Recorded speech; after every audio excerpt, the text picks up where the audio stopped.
kita punya kebun itu adalah hari panennya doang. Ya, hari panennya aja. Kita tinggal metik buah. Tapi yang menentukan buah ini akan manis, buah ini panen kita akan berhasil atau tidak, tentunya itu adalah proses-proses yang sudah kita persiapkan sebelumnya. Bagaimana proses mulai dari kita merencanakan penanaman benih ini, bagaimana kita merawat benih ini hingga bisa bertumbuh dan berkembang dengan baik. Jadi hari H persalinan itu sebenarnya adalah sebuah apa ya, kayak titik pembuktian apakah proses kita selama ini sudah berjalan dengan baik atau tidak, dan tentunya adalah jawaban dari doa-doa kita.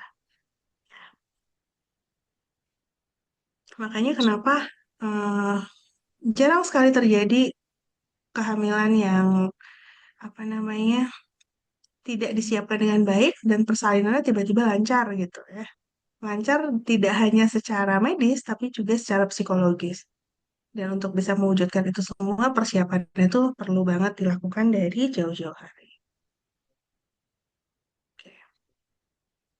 Kalau kemarin ada Bunda yang pernah mengikuti eh, kelas pertama kita ya, kelas perkenalan mengenai sekolah ibu hamil.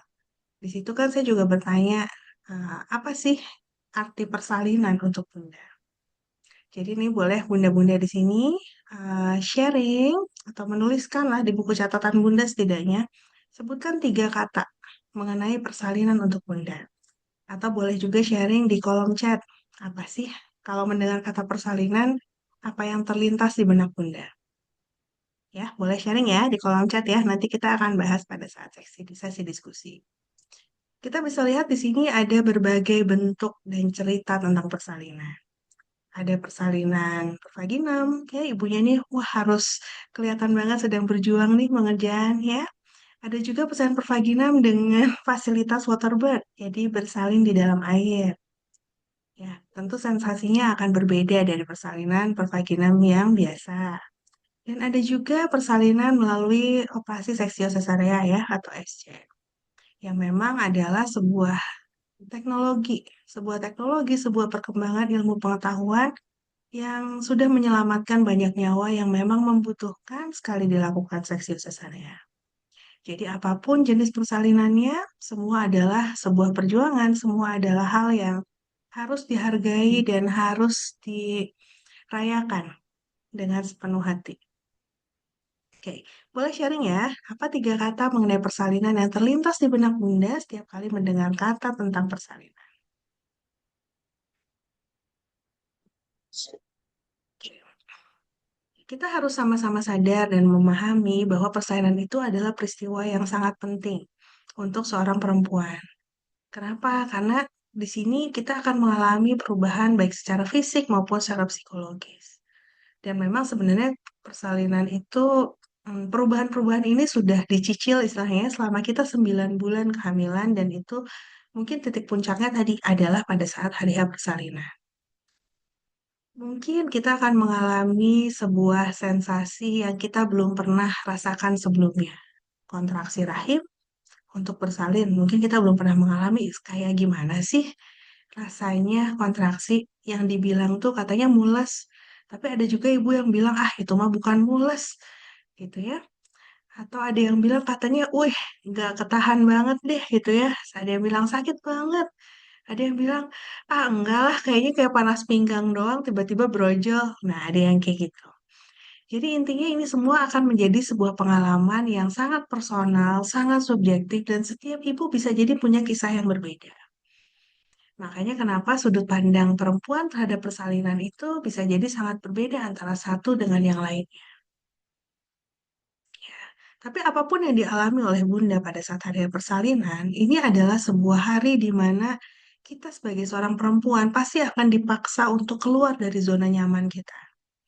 Sebuah kayak proses inisiasi kita dari seorang perempuan saja, seorang istri, mungkin kita akan berubah menjadi seorang ibu. Dari seorang ibu anak satu jadi ibu anak dua, jadi ibu anak tiga, jadi ibu anak empat. Intinya kita akan dipaksa untuk tumbuh dan berubah menjadi sosok baru yang berbeda. Makanya kenapa beban mental, beban psikologis pada saat kita menghadapi proses persalinan itu memang luar biasa. Jadi kalau Bunda sekarang merasakan deg-degan, takut banget, khawatir, cemas, ya itu semua wajar gitu. Karena kita memang sedang dipaksa untuk keluar dari zona nyaman. Jadi jangan takut, jangan ragu, jangan merasa enggan, jangan merasa sungkan untuk berbagi rasa yang sedang Bunda rasakan saat ini menghadapi persalinan. Ya. Nah, ini adalah suatu pandangan baru tentang persalinan yang berubah akhir-akhir ini ya. Ya mungkin dalam satu dekade terakhir lah. Saat saya mulai mulai belajar atau mulai menyelami dunia persalinan, mulai mengenal misalnya tentang gentle birth kayak gitu ya. Persalinan yang lembut, persalinan yang nyaman. Itu tuh mungkin ya dalam satu dekade terakhir lah, 10 tahun terakhir tuh perkembangannya sangat pesat sekali. Karena sekarang bunda-bunda tidak hanya mencari, ah yang penting mah selamat bayinya lahir, enggak. Tapi kita sudah mulai mencari pengalaman persalinan yang kita cari gitu. Experience-nya juga dicari. Bunda ingin lebih bisa terlibat dalam prosesnya, pengen bisa memahami kenapa sih persalinan saya harus seperti ini ceritanya gitu ya. Dan banyak juga bunda-bunda yang ingin mulai mengupayakan, ingin memiliki pengalaman persalinan seperti apa. Jadi mungkin kalau beberapa tahun sebelumnya, beberapa dekade yang lalu, ibu hamil saat akan bersalin, pokoknya datang ke rumah sakit atau datang ke bidan, terserah deh bu dokter, pak dokter, bu bidan yang terbaik aja ya. Jadi benar-benar pasrah aja apa yang dilakukan oleh dokter atau bidannya gitu. Tapi kalau sekarang trennya ini adalah pasien atau ibu saat bersalin itu menginginkan eh, memenuhi harapannya tentang persalinan ya. Jadi ada ekspektasi personal, ekspektasi budaya juga tentang persalinan yang diinginkan. Dan sebagian besar pasti tentunya bukan lagi cuma asal sehat, asal selamat, tapi bagaimana persalinan itu bisa menjadi sebuah pengalaman yang memuaskan, minim trauma, baik secara fisik maupun psikologis. Kalau saya sih percaya banget semua ibu yang bergabung di WA Pregnancy Circle atau memutuskan untuk ikut belajar di sekolah ibu hamil, ini pasti adalah ibu-ibu yang sudah membuka wawasannya gitu. Istilahnya ibu-ibu yang tercerahkan dan ingin mendapatkan pengalaman yang lebih baik untuk kehamilan dan persalinannya. Bukan cuma sekedar yang penting selamat, yang penting sehat. Ya, jadi itu adalah satu poin penting bahwa alhamdulillah semua bunda yang ada di sini saya yakin dan percaya adalah bunda-bunda pembelajar. Orang-orang yang akan berupaya, akan berusaha, akan mm, apa ya, meningkatkan diri untuk bisa memenuhi eh, pengalaman persalinan yang diinginkan. Dan itu adalah sebuah titik yang sangat baik gitu, langkah awal yang baik untuk bisa mewujudkannya. Nah, apa aja sih hal-hal yang mungkin akan mempengaruhi pengalaman persalinan Bunda? Yang pertama tadi adalah persepsi. Bagaimana Bunda memandang persalinan? Makanya kenapa tadi di awal kita memulai dari apa sih arti persalinan untuk Bunda? Ya. Apakah persalinan itu untuk Bunda kebayangnya suatu yang pengalaman negatif, sesuatu yang traumatis, atau suatu hal yang membahagiakan? Persepsi itu saja sudah akan sangat berbeda. Ya. Ada hal yang berbeda dari perempuan-perempuan di generasi kita sekarang. Generasi kita sekarang itu, kita tuh tidak terpapar tentang persalinan, tidak terpapar tentang kehamilan sampai kita mengalami sendiri. Mungkin berbeda dari generasi ibu atau mungkin generasi nenek kita kali ya yang lebih ini tuh kalau misalnya zaman dulu tuh mungkin saat seorang perempuan akan bersalin, sebelumnya mungkin dia sudah pernah melihat proses persalinan. Apakah itu persalinan ibunya atau persalinan saudarinya? Seperti itu. Jadi saat menghadapi persalinan dia sudah menganggap oke itu hal yang biasa. Tapi kalau kita di generasi kita sekarang, persalinan itu menjadi suatu hal yang baru dan kita tuh nggak kenal. Gimana sih emang sebenarnya persalinan itu? Segimana sih gitu? Bagaimana sih seorang perempuan saat menjalani proses persalinan itu gimana sih? Gitu. Dan ini akan mempengaruhi sekali bagaimana persepsi ibu-ibu sekarang memandang persalinan. Menjadi sesuatu yang asing, dan apapun yang asing itu pasti akan menjadi lebih terasa takutnya, lebih terasa khawatirnya. Karena kita nggak kenal apa yang akan kita hadapi. Ya, itu dari sudut persepsi. Yang kedua, yang tentunya dapat mempengaruhi pengalaman persalinan itu adalah kondisi fisik. Kondisi kesehatan ibu dan juga kondisi janinnya. Karena kalau misalnya ternyata ada ibu-ibu yang diberkahi kehamilan yang oke-oke aja, nyantai-nyantai aja, nggak ada keluhan, nggak ada komplikasi, tentu akan berbeda dengan ibu-ibu yang diberi tantangan kehamilan yang mungkin ada komplikasi atau persalinan yang mungkin memerlukan intervensi. Itu pasti akan berbeda. Dan pastinya nanti ujungnya pengalaman persalinannya pun akan berbeda. Yang ketiga adalah people atau person. Siapa aja sih orang-orang yang mendampingi persalinan Bunda? Ya, makanya kenapa kalau sekarang kan kayaknya milih banget ya. Oh, pengen sama dokter siapa, bahkan nyobain beberapa dokter gitu ya, sampai dapat yang serak di hati gitu. Atau nyobain ke beberapa bidang sampai yang cocok banget, yang visi misinya sesuai dengan apa yang Bunda inginkan. Karena memang ternyata orang-orang yang mendampingi persalinan itu penting banget. Bayangin kalau misalnya nih Bunda mau bersalin, dan Bunda tuh pengen banget bisa bersalin normal. Tapi ada satu aja tiba-tiba ya orang baru datang terus bilang, ah ngapain normal, mendingan sesar aja, kamu pasti nggak kuat. Misalnya kayak gitu ya. Dan itu tuh pasti akan membuat Bunda, em, apa namanya, jadi ngedown gitu ya, ngedown. Secara psikologis akan ngedown dan akhirnya mengganggu pengalaman persalinan Bunda gitu. Atau bahkan mungkin sebaliknya, yang sebenarnya Bunda apa namanya memerlukan intervensi, tapi ternyata orang ini me, apa namanya mencegah Bunda mendapatkan intervensi yang diperlukan itu. Ya, jadi itu akan sangat mempengaruhi siapa yang mendampingi Bunda saat proses persalinan itu akan sangat mempengaruhi pengalaman persalinan Bunda. Lalu selanjutnya adalah privacy. Karena bagaimanapun persalinan itu adalah peristiwa privat. Dan secara instinktif, setiap ibu itu akan mencari tempat dan suasana yang paling aman dan nyaman untuk melahirkan bayi. Ya, karena di mana lagi sih kita buka-bukaan segitunya seperti saat kita bersalin. Cuman waktu kita misalnya mandi atau kita di kamar tidur, iya nggak? Nah, jadi kayaknya tuh sebenarnya kita agak maksa saat kita memaksa seorang perempuan untuk bersalin di suatu tempat yang dia belum pernah kenal, dikelilingi oleh orang-orang yang dia belum pernah tahu dan dia belum pernah kenal, dan kita memaksa dia untuk melakukan proses persalinan. Ini tuh sebenarnya agak-agak sadis nih, agak-agak nggak baik sebenarnya untuk perempuan ini. Tapi kenapa itu adalah hal yang kita lakukan secara eh, biasa gitu sekarang. Padahal ya perempuan itu pada saat dipaksa berada di posisi seperti itu, otomatis instingnya itu adalah takut, khawatir. Maka proses persalinannya pun bisa jadi terhambat. Akhirnya ibu-ibu ini tetap bisa bersalin tapi dengan agak sedikit paksaan. Misalnya butuh diinduksi, atau bahkan akhirnya butuh dilakukan intervensi seperti operasi.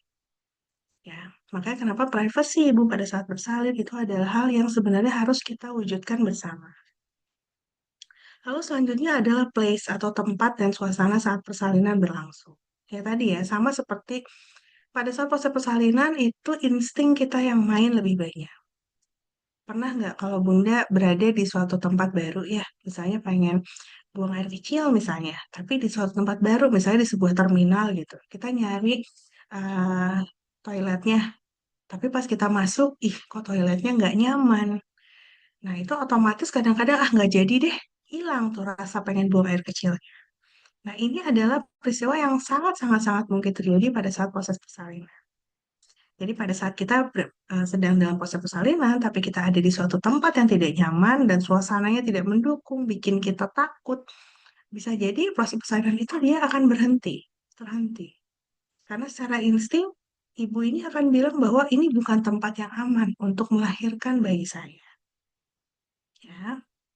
Lalu selanjutnya adalah proses bagaimana ibu dan juga pasangan, ayah, keluarga itu terlibat dalam pengambilan keputusan selama proses persalinan. Jadi eh, kita usahakan pada saat apapun keputusan yang diambil pada saat proses persalinan, keputusan itu diambil dengan keadaan sadar. Jadi misalnya, oh Bunda harus dilakukan apa namanya rujukan misalnya, harus sadar kenapa sih dirujuk, masalahnya apa. Kalau saya tidak dirujuk, apa yang akan terjadi? Kalau saya dirujuk, apa yang akan terjadi? Atau misalnya, oh harus dilakukan operasi. Nah, harus paham dan betul-betul tahu kenapa hal ini harus dilakukan. Ya, karena keputusan yang diambil secara sadar ini akan mengurangi kemungkinan terjadinya trauma pada ibu, baik secara fisik maupun psikologis. Karena sekarang kadang-kadang ada sebagian besar ibu yang persalinannya udah lewat, operasinya udah lewat, baru mikir, ih kenapa ya kemarin aku kok digituin ya pada saat proses persalinan? Kenapa ya aku kemarin dioperasi? Beneran itu ada opsi lain nggak sih? Dan akhirnya jatuhnya jadi menyalahkan, kenapa dokter aku gini, kenapa bidan aku kayak gitu gitu.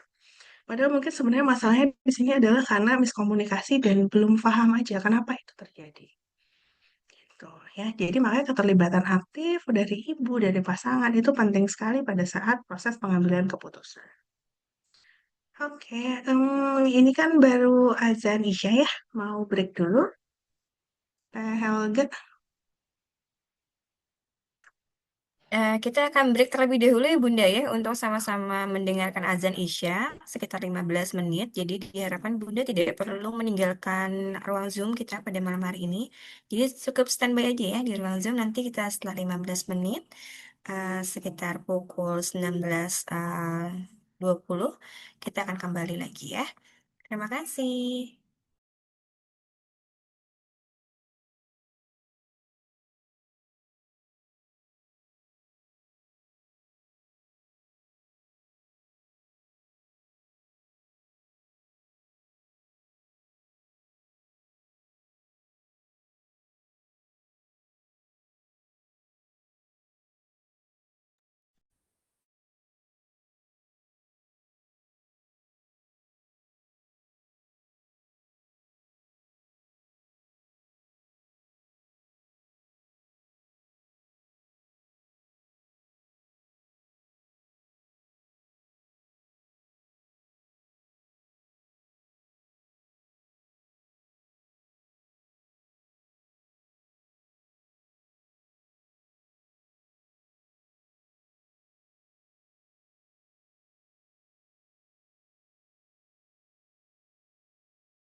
Raffi, apakah kita bisa melanjutkan untuk materinya?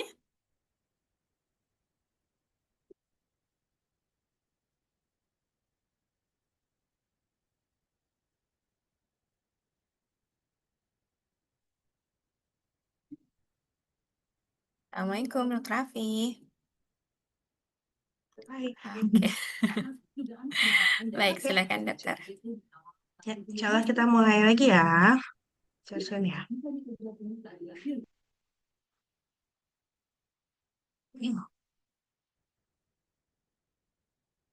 Oke, sudah terlihat ya? Baik. Hmm. Ya, jadi mengulang sedikit bahwa hal-hal yang dapat mempengaruhi pengalaman persalingan Bunda, satu persepsi tentang persalinan, kemudian yang kedua kondisi fisik, people atau person yang mendampingi Bunda pada saat proses persalinan, privacy, place, apakah Bunda merasakan ini adalah sebuah tempat dan suasana yang nyaman untuk Bunda bersalin, dan juga proses bagaimana Bunda, saya terlibat aktif dalam setiap pengambilan keputusan.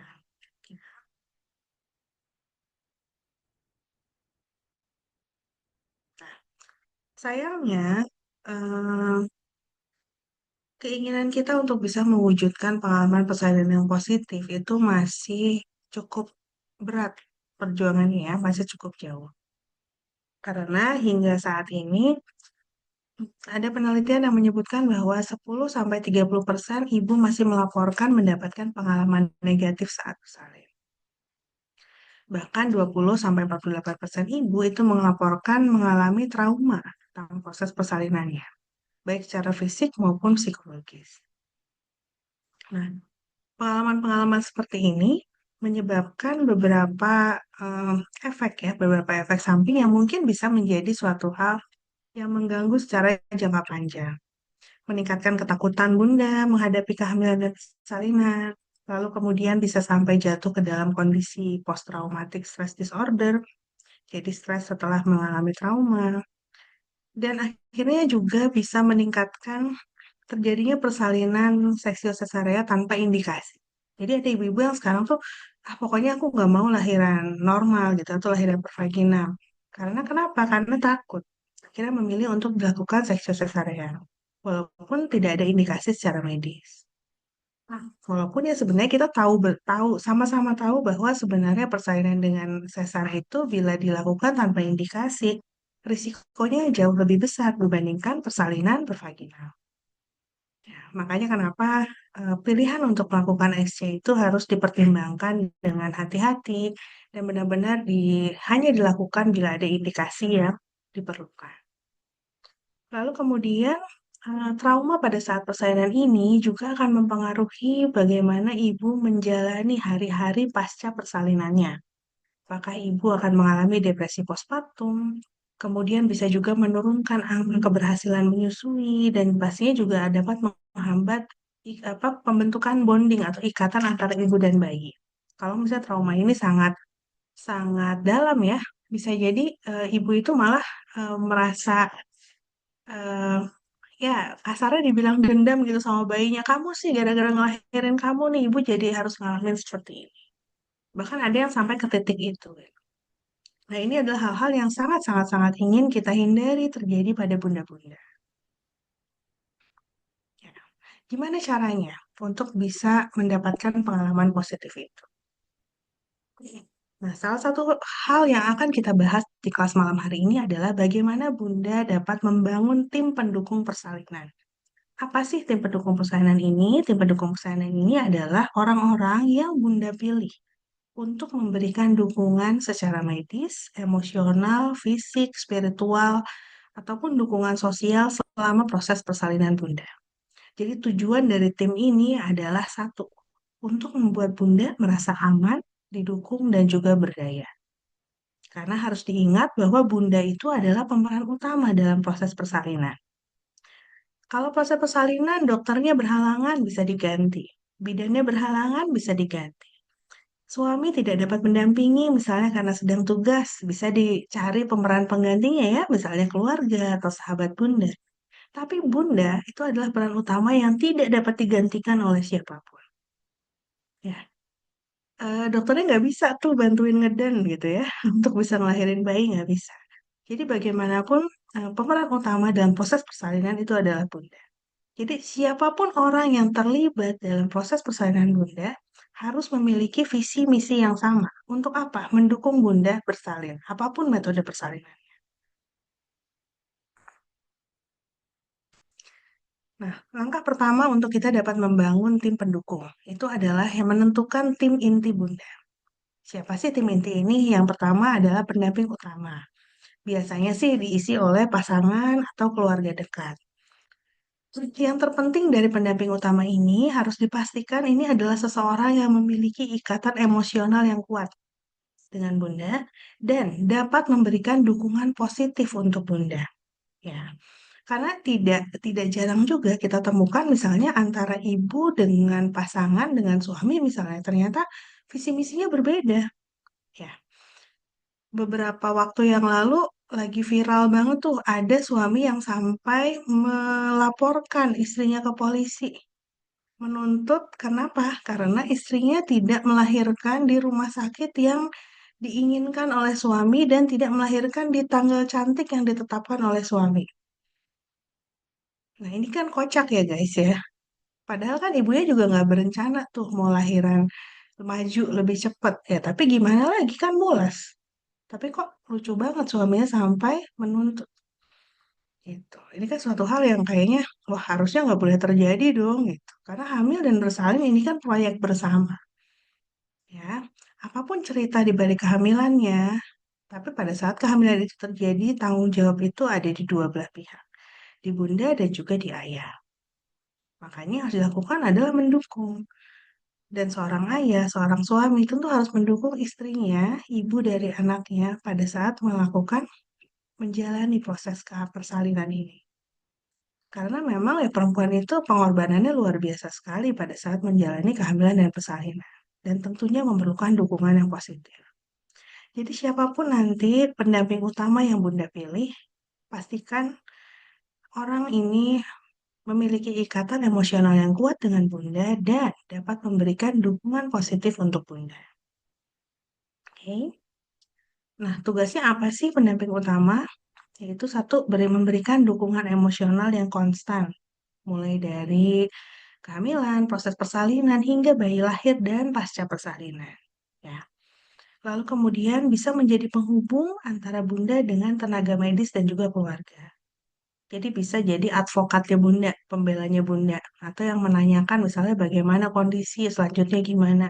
Karena bisa jadi pada saat hari H persalinan mungkin ada kondisi di mana bunda sudah tidak dapat eh, banyak ngomong lagi gitu ya, udah nggak pengen ngomong banyak. Atau misalnya karena kondisi medis tertentu mungkin bunda misalnya ada penurunan kesadaran misalnya sehingga tidak dapat mengambil keputusan gitu ya atau tidak dapat mengungkapkan apa yang Bunda rasakan. Nah, pendamping utama ini harus memiliki kemampuan untuk bisa mengisi peran itu, menyampaikan keinginan Bunda kepada dokter, menyampaikan berita tentang Bunda kepada keluarga dengan cara yang baik. Lalu kemudian tugas pendamping utama juga menjadi penjaga ketenangan untuk Bunda. Jadi kalau ini kayak jangkar atau seperti tempat bersandar ya sebagai pendamping utama. Dan yang terakhir pastinya adalah mampu untuk mengambil keputusan dan pertanggungjawaban pada saat keadaan darurat. Misalnya diperlukan adanya intervensi. Nah, siapa sih yang bakal dimintain tanda tangan sama dokter atau tim medis? Pasti ayah ya, suami atau keluarga dekat gitu.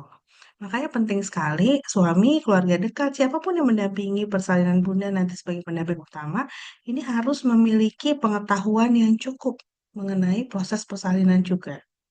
Jangan sampai nih misalnya dokternya lagi bilang, aduh ayah, punten, ini kondisi Bunda seperti ini, kondisi janinnya seperti ini. Sepertinya kami perlu melakukan intervensi. Mungkin harus dilakukan induksi.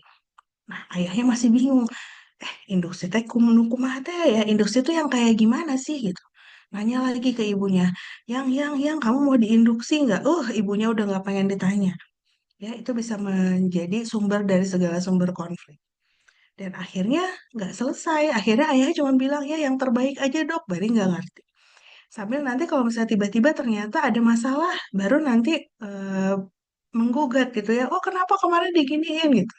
Padahal beliau yang tanda tangan, tapi tanpa mengerti dengan jelas apa yang ditandatangani. Jadi mulai dari sekarang, tentukan siapa pendamping utama Bunda, dan pastikan pendamping utama juga mengetahui dengan jelas dan pasti bagaimana keinginan Bunda tentang persalinan, dan kira-kira bila diperlukan terjadinya intervensi juga harus cukup paham, memiliki pengetahuan yang cukup tentang proses persalinan dan apa yang mungkin terjadi. Ya, jadi makanya kalau pas Bunda ikut kelas sekolah ibu hamil seperti ini, jangan ragu untuk mengajak para ayah untuk ikut mendengarkan. Ya, jadi nanti kalau misalnya pas hari H, bundanya udah nggak pengen ditanya, ayah juga tahu harus menjawab apa. Oke. Yang kedua yang bisa dipertimbangkan sebagai tim inti bunda itu yang sekarang sudah cukup populer ya, terutama di kota-kota besar, yaitu sosok yang disebut dengan dula atau pendamping persalinan profesional. Jadi ini adalah orang-orang yang memang dilatih belajar bagaimana mendampingi persalinan secara profesional. tujuannya untuk bisa memberikan dukungan yang berkelanjutan, baik secara fisik dan emosional, sebelum, selama, dan setelah persalinan. Banyak keuntungan yang dimiliki bila Bunda memutuskan untuk meng-hire ya atau menggunakan jasa doula, yaitu ada yang dapat mengurangi durasi persalinan karena ibu lebih percaya diri tentang persalinannya, mengurangi kebutuhan intervensi medis, dan ibu juga secara umum lebih puas dengan proses persalinan. Intinya tugas doula itu adalah memastikan kenyamanan ibu selama proses persalinan. Karena misalnya nih, Bunda bisa bersalin di rumah sakit, walaupun bisa dengan dokter A misalnya, atau dengan bidan A gitu. Tapi kan dokter atau bidan ini tidak mungkin mendampingi Bunda terus-menerus nih di samping Bunda ya selama persalinan, mijetin, dan lain sebagainya. Karena kan tugas-tugasnya juga banyak.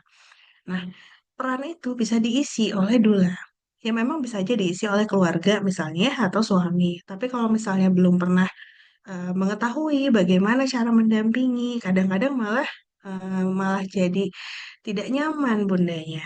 Nah, kalau Dula ini memang dia sudah belajar, sudah berlatih untuk menjadi pendamping persalinan yang profesional. Makanya bisa mendampingi bunda mungkin dengan lebih baik. Seperti misalnya membimbing teknik relaksasi gitu ya, atau ngajarin nih kepada suami, kepada keluarga bagaimana untuk mendampingi bunda selama proses persalinan. Nah, selanjutnya adalah tim inti ini adalah penyedia layanan kesehatan atau provider ya Bunda. Bisa seorang dokter, dokter umum, dokter spesialis, kebidanan dan kandungan, atau juga seorang bidan. Intinya, orang-orang yang akan memegang peran krusial untuk memastikan keselamatan dan kesehatan Bunda dan juga bayi. Pastikan Bunda memilih provider yang sesuai dengan kondisi kehamilan Bunda serta memiliki filosofi atau visi misi layanan yang sejalan dengan keinginan Bunda. Jadi kunci utama di sini adalah pilihlah provider yang sesuai dengan kondisi kehamilan Bunda. Misalnya, Bunda termasuk ibu hamil dengan risiko rendah, maka bidan itu bisa menjadi pilihan utama dan mungkin yang paling tepat untuk mendampingi Bunda dalam persalinan. Tapi misalnya Bunda termasuk ibu hamil dengan risiko tinggi, tentu harus didampingi oleh dokter atau dokter spesialis kebidanan karena sesuai dengan kompetensinya.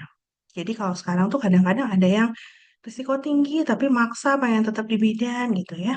Atau risiko rendah tapi mau sama dokter objin aja ya. Dokter objin bisa-bisa aja sih ya melahirkan atau mendampingi persalinan risiko rendah. Tapi sebenarnya dengan bidan saja sudah cukup bila memang bunda dengan risiko rendah. Atau misalnya kalau ada bunda nih rencana bersalin dengan BPJS misalnya ya. Kalau BPJS Kesehatan itu kan memang sudah ada pakemnya ya, udah ada tindakannya, maksudnya kayak rujukan berjenjang itu harus dijalankan. Makanya kenapa sekarang kalau misalnya persalinan pervaginam tidak ada komplikasi, tidak ada penyulit, itu dari BPJS Kesehatan harus di Vaskes 1 kan, harus di fasilitas kesehatan tingkat 1 di puskesmas atau di bidan praktek mandiri yang bekerja sama dengan BPJS. Tapi kadang-kadang sekarang nih kalau lihat nih seliweran di media sosial itu banyak banget orang yang nanya, aduh gimana ya biar bisa bersalin normal tapi di rumah sakit gitu. Nah padahal ya ini akhirnya kita melanggar si prinsip utama bahwa penyedia layanan ini harus sesuai dengan kondisi kesehatan kita. Jadi kalau misalnya kondisi kehamilan risiko rendah, aman dilakukan di fase 1.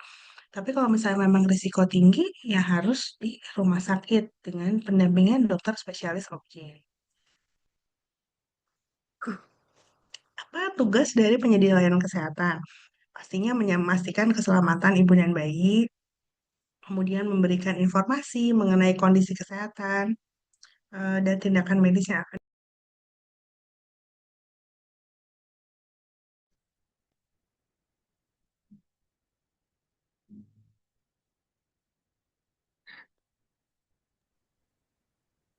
Sorry putus. Kemudian dan yang paling penting adalah harus bisa menghormati pilihan bunda. Ya, di sini pentingnya komunikasi dua arah. Jadi kita nggak bisa lagi sebagai pasien kayak menyerahkan semua keputusan kepada dokter atau bidan kita. Dan dokter atau bidan juga harusnya sih tidak istilah apa ya, memaksakan sebuah advice medis pada pasien. tanpa memberikan penjelasan yang baik. Karena semua itu hubungannya tuh harus dua arah dan saling memahami dan saling menghormati.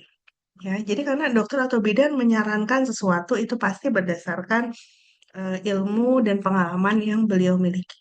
Tapi pasien memiliki hak juga untuk mendapatkan informasi yang jelas dan akhirnya memutuskan apa yang akan dilakukan.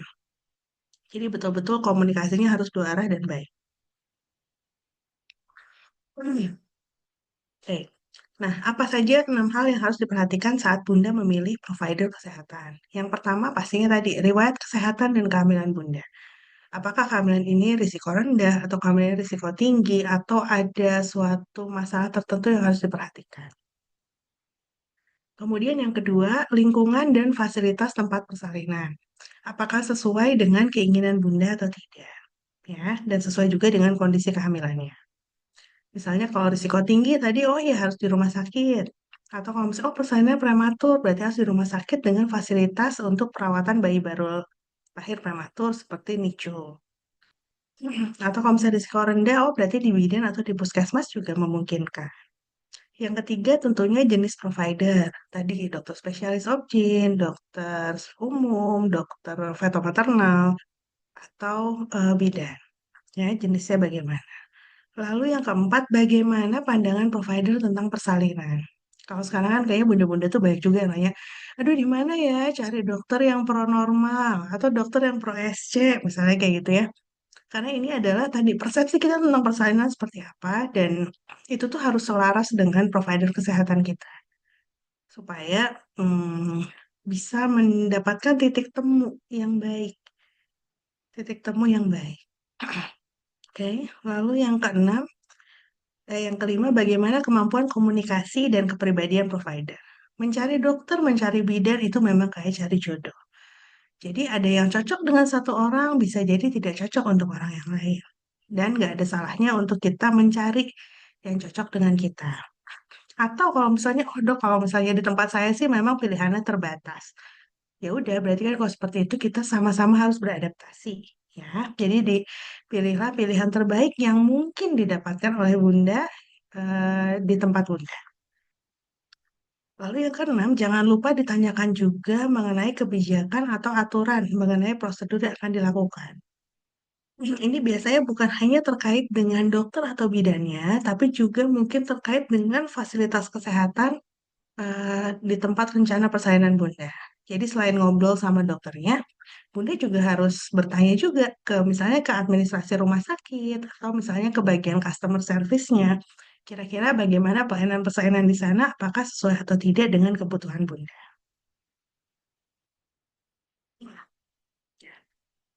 Nah, kalau misalnya sudah didapatkan, tadi ya tim inti sudah dibentuk, lalu kemudian Bunda sudah mulai memiliki rencana seperti apa. Nah, Bunda bisa, yang paling penting lagi selanjutnya adalah eh,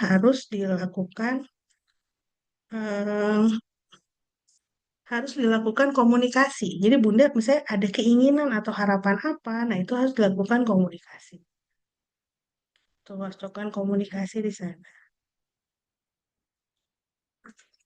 Kenapa? Karena kalau misalnya kita punya harapan tapi tidak dikomunikasikan, tentu tidak ada gunanya ya dan tidak akan maju kemana-mana. Karena komunikasi yang baik itu adalah kunci dari keberhasilan tim ini untuk bisa mendukung Bunda dengan baik. Gimana sih cara kita untuk bisa mengkomunikasikan keinginan kita? Salah satunya adalah dengan membuat birth plan atau rencana kelahiran. Jadi Bunda kalau sudah bikin birth plan, nah itu harus didiskusikan dan dibagikan rencana ini dengan seluruh anggota tim. Jadi kalau udah bikin birth plan, ngobrol sama bu dokternya, ngobrol sama bidannya, pengennya Bunda seperti apa ya, supaya ekspektasinya tuh sama. Kalau bisa sih dilakukan pertemuan dan diskusi bersama, jadi ketemu tuh semua timnya, saling berkenalan satu sama lain, supaya membangun kebersamaan dan koordinasi. Dan paling penting juga harus mendiskusikan kemungkinan-kemungkinan bila terjadi hal-hal yang tidak diinginkan. Misalnya ada komplikasi, ada perlu dirujuk, atau perlu ada intervensi. Itu harus dibicarakan sejak sebelum persalinan terjadi. Supaya kalau benar-benar misalnya ternyata kondisi ini dihadapi pada hari H, itu tidak panik lagi dan kita sudah tahu apa yang harus dilakukan. Insya Allah tim ini juga bisa bekerja dengan lebih efektif kalau seperti itu. Jadi misalnya, oh perlu rujukan, kita udah tahu kalau perlu rujukan, saya mau dirujuknya kemana. Jadi jangan sampai pas hari H perlu rujukan masih mikir mau dirujuk kemana ya, karena kan akan jadi lebih lambat. Oke. Lalu kemudian setelah saling berkomunikasi harus menciptakan dinamika tim yang solid. Jadi benar-benar orang-orang yang tergabung dalam tim ini dan juga Bunda harus betul-betul bisa saling percaya dan peduli. Gitu. Dia masing-masing tahu perannya apa, komunikasi secara terbuka, gitu. Supaya Bunda tim ini tuh punya satu visi yang sama sebenarnya. Tujuan hidupnya tuh cuma sama satu apa? Mendukung Bunda mendapatkan persalinan yang aman, nyaman, dan juga tenang. Ya. Lalu kita juga harus, tim yang solid itu harus bisa tetap fleksibel dan juga fokus. Kenapa? Karena persalinan itu bisa jadi kita akan mengalami kejadian-kejadian yang tidak terduga. Jadi kalau bisa tim ini juga harus bisa mampu beradaptasi. Misalnya, oh ternyata harus rujuk, ya berarti kan harus langsung bergerak tuh sesuai dengan job desk-nya masing-masing ya untuk mempersiapkan rujukan, mencari transportasi misalnya, gitu. Jadi gimana caranya tim ini bisa tetap mendukung Bunda dengan cara yang terbaik dan pilihan yang terbaik seperti apapun kondisi yang akan dihadapi nanti. Oke. Nah, kita akan masuk ke bagaimana kita menyusun birth. Sebenarnya kalau yang akan dibahas di kelas ini akan bentuknya seperti overview aja dulu ya. Kita mengenal sebenarnya birth itu apa. Nanti kalau misalnya untuk bagaimana menyusunnya, nanti insya Allah kita akan menyelenggarakan ada workshop juga untuk penyusunan birth ya di akhir bulan Juni, di akhir bulan Juli ini sekitar tanggal 25, 26. Nanti Bunda bila tertarik bisa bergabung untuk sama-sama kita belajar bagaimana sih kita menyusun birth itu. Ya. Kalau ada yang belum pernah dengar birth itu apa sih? Nah, birth itu sebenarnya adalah sebuah dokumen yang dia menuliskan, merangkum preferensi, harapan, dan keinginan Bunda untuk proses persalinan dan kelahiran bayi yang akan dihadapi. Tujuannya apa? Ini sebagai sebuah alat komunikasi antara Bunda dengan pendamping persalinan dan juga tim tenaga kesehatan. Tuh. Karena diharapkan semua orang yang terlibat dalam tim itu tahu Bunda tuh pengennya tuh lahiran itu kayak gimana sih, ya? Yang nggak disukai apa sih? Yang diinginkan apa sih? Supaya semua bisa terdokumentasi dengan jelas dan kita ada rujukannya. Oh, ternyata ibu ini tidak mau dilakukan intervensi apa gitu ya. Saya itu sudah tertulis di berkas. Itu akan sangat memudahkan untuk mengetahui pilihan. Kenapa berperan itu penting? Karena ini adalah salah satu tadi sarana komunikasi, jadi memudahkan untuk diskusi. Lalu kemudian tentunya memberdayakan Bunda juga. Kenapa? Karena pada saat proses penyusunannya, Bunda mau nggak mau harus dipaksa untuk belajar.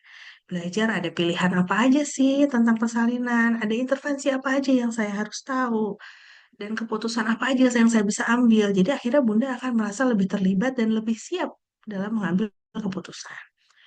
Lalu yang ketiga, kita menyelaraskan tadi ekspektasi, visi, dan misi, memastikan semua orang yang terlibat di tim pendukung Bunda itu memahami perannya dan tahu gimana sih kita bisa membantu supaya terwujud keinginan Bunda.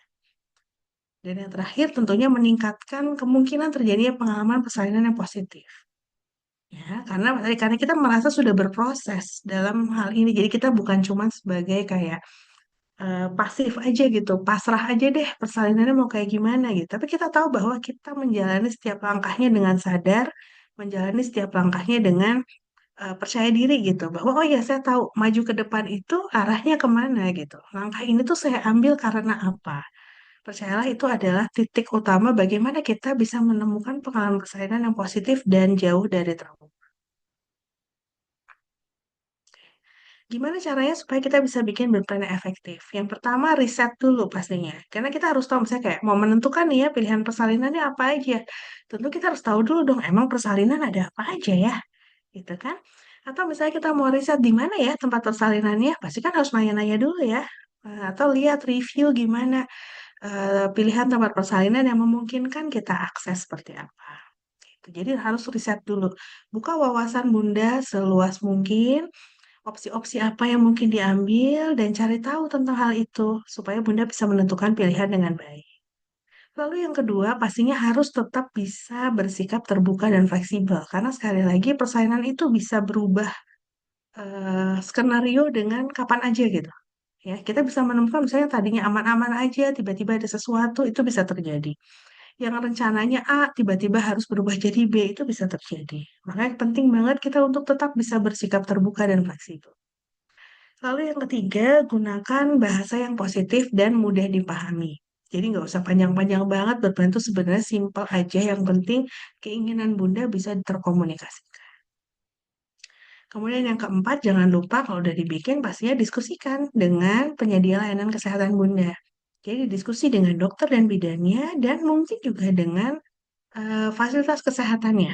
Karena bisa jadi misalnya, oh saya ingin ada disediakan fasilitas tertentu, ya itu kan harus ditanyakan ya, apakah bisa dilakukan atau tidak di layanan kesehatan itu. Nah, yang terakhir, buatlah ringkas, mudah dibaca, biar mudah diakses buat semua dan mudah dipahami. Oke, next. Nah, kalau ini sih biasanya bunda-bunda udah berhasil lah, udah berhasil. Udah seneng banget nih melakukan hal ini ya, hospital packing. Jadi kayak nyiapin tas untuk persiapan persalinan. Nah, kapan sih kita harus mulai nyiapin tas ini? Baiknya sih umur kehamilan 34-36 minggu, tas ini udah disiapkan. Supaya bunda bisa lebih tenang. Kenapa? Karena bayi itu secara medis itu sudah bisa lahir kapan aja, mulai dari minggu ke 37. Jadi kan mikirnya kadang-kadang, oh HPL, nanti kan masih lama ya HPL-nya gitu. Padahal HPL itu kan minggu ke 40 ya. Sedangkan 37 minggu bayi itu udah bisa lahir kapan aja. Jadi bisa jadi 2-3 minggu sebelum HPL bayi itu sudah lahir. Jadi jangan sampai belum nyiapin tasnya. Nanti sambil mulus sambil nyiapin tas kan nggak nyaman ya. Gitu. Jadi kalau persiapan lebih awal pastinya akan membantu Bunda biar nggak panik gitu ya pada saat nanti tiba-tiba ada tanda persalinan. Nah, kalau udah disiapin, siapin perlengkapannya di tempat yang mudah diraih. Dan pastikan suami atau keluarga juga tahu di mana nyimpen tasnya. Jadi jangan sampai nanti nggak tahu nyimpennya di mana gitu. Karena belum tentu Bunda bisa ditanya pada saat hari H ya. Nah, gimana cara kita menyusun tas yang efektif? Ini saran aja yang mungkin bisa dilakukan ya, kayak tips gitu lah untuk bisa menyusun tas yang efektif. Yang pertama kita harus bisa memahami kalau persalinan itu akan terbagi menjadi beberapa bagian. Bagian yang pertama itu saat proses persalinan, misalnya mulai mulus-mulus ada tanda persalinan, menunggu bukaan gitu ya, atau menunggu rencana operasi. Jadi sebelum persalinan itu terjadi. Lalu yang kedua, ada masa rawat inap pasca persalinan. Jadi setelah bayi lahir, ya bayi lahir. Lalu kemudian yang ketiga, dibutuhkan juga perlengkapan bayi yang terpisah. Karena bisa jadi ada kemungkinan bayi kita tidak dirawat bersama dengan kita. Ya, bisa jadi misalnya ada kondisi tertentu yang menyebabkan bayi harus dirawat terpisah dari ibu. Kadang malah ada yang bisa berpisah tempat gitu ya. Misalnya, oh ibunya lahir di bidan atau puskesmas, bayinya memerlukan rujukan ke rumah sakit. Seperti itu. Jadi makanya baiknya perlengkapan bayi ini dipisahkan di tas tersendiri. Nah, tas yang pertama yang akan dilengkapi itu adalah tas untuk proses persalinan. Kalau bisa sih nggak usah terlalu gede banget dan ini gampang untuk dibawa. Kenapa? Karena untuk tahap pertama ini biasanya kita bisa jadi akan pergi dalam kondisi agak riuh gitu ya. Misalnya udah mulai mulas, udah pecah ketuban, atau ya gitulah agak buru-buru gitu. Makanya kalau bisa sih yang gampang-gampang aja dibawa. Yang nggak boleh ketinggalan apa? Dokumen, benda penting itu nggak boleh ketinggalan. Kartu identitas ya, KTP suami istri, kartu asuransi, kartu BPJS, buku KIA itu juga jangan ketinggalan karena semua catatan tentang kehamilan dan persalinan bunda ada di sana. Dan kemudian surat rujukan jika memang ada. Nah, kemudian jangan lupa juga bahwa berplannya tadi yang sudah dibuat, lalu alat komunikasi dengan chargernya, dan bawa juga uang tunai. Walaupun sekarang kita kayak semua udah bisa pakai kris transfer ya, tapi usahakan bawa uang tunai juga. Jaga-jaga kalau misalnya diperlukan. Kemudian jangan lupa juga bisa membawa alat bantu untuk persalinan, misalnya birthing ball gitu ya, yang bola gede itu yang bisa bantu untuk bersalin. Bisa juga ditanyain dulu ke rumah sakit atau ke kliniknya, ada disediain nggak? Atau kita harus bawa sendiri? gitu. Lalu kemudian minyak pijat atau kompres hangat atau dingin, apapun benda yang kira-kira bisa membuat bunda nyaman selama proses persalinan. Oke, terus kemudian baju ini juga ditanyakan apakah disediakan baju pasien atau harus bawa baju sendiri atau misalnya oh saya sih lebih nyaman menggunakan baju sendiri berarti kan harus bawa ya. Usahakan bajunya tuh yang longgar, nyaman dan mudah dibuka untuk pemeriksaan ataupun pada saat persalinan dan inisiasi menyusui dini. Misalnya, sepertinya pilihan gamis mungkin bukan pilihan yang nyaman ya untuk ini, karena kan kalau gamis, kalau kita mau periksa daerah perut tuh ngangkatnya harus jauh ya dari bawah gitu naik, jadi susah untuk diakses. Atau misalnya baju yang oh nggak ada kancing depannya atau nggak ada resleting depannya, ini kan juga akan sulit nanti untuk misalnya kita mau IMD ya. Jadi kalau bisa sih mudah dibuka gitu kancing depannya. Bisa nanti kalau ganti baju, di tangan kita terpasang infus kayak gitu. Ini kalau yang bajunya sulit juga nanti akan susah untuk masuk dan keluar. Jadi usahakan senyaman mungkin dan mudah diakses bagian-bagian yang diperlukan untuk pemeriksaan. Lalu kemudian sendal pastinya ya, alas kaki yang nyaman. Lalu kemudian eh, lip balm, skincare, make up yang kira-kira dibutuhkan untuk bunda. Kadang-kadang ada yang pengen dandan dulu sebelum persalinan, boleh-boleh aja ya. Kemudian cemilan dan minuman favorit pastinya untuk menyiapkan tenaga bunda selama proses persalinan. Jangan lupa tiga perintah Allah untuk ibu hamil dan bersalin ada di surat Maryam yaitu makan, minum, dan bersenang hati. Jadi jangan lupa untuk tetap makan dan minum kecuali ada indikasi tertentu yang mengharuskan puasa. Lalu jangan lupa juga alat lain yang bisa menciptakan suasana tenang untuk bunda, misalnya alat musik ya, atau playlist dari handphone, speaker misalnya yang bisa diperlukan, aromaterapi, atau apapun itulah yang bisa membuat bunda merasa nyaman.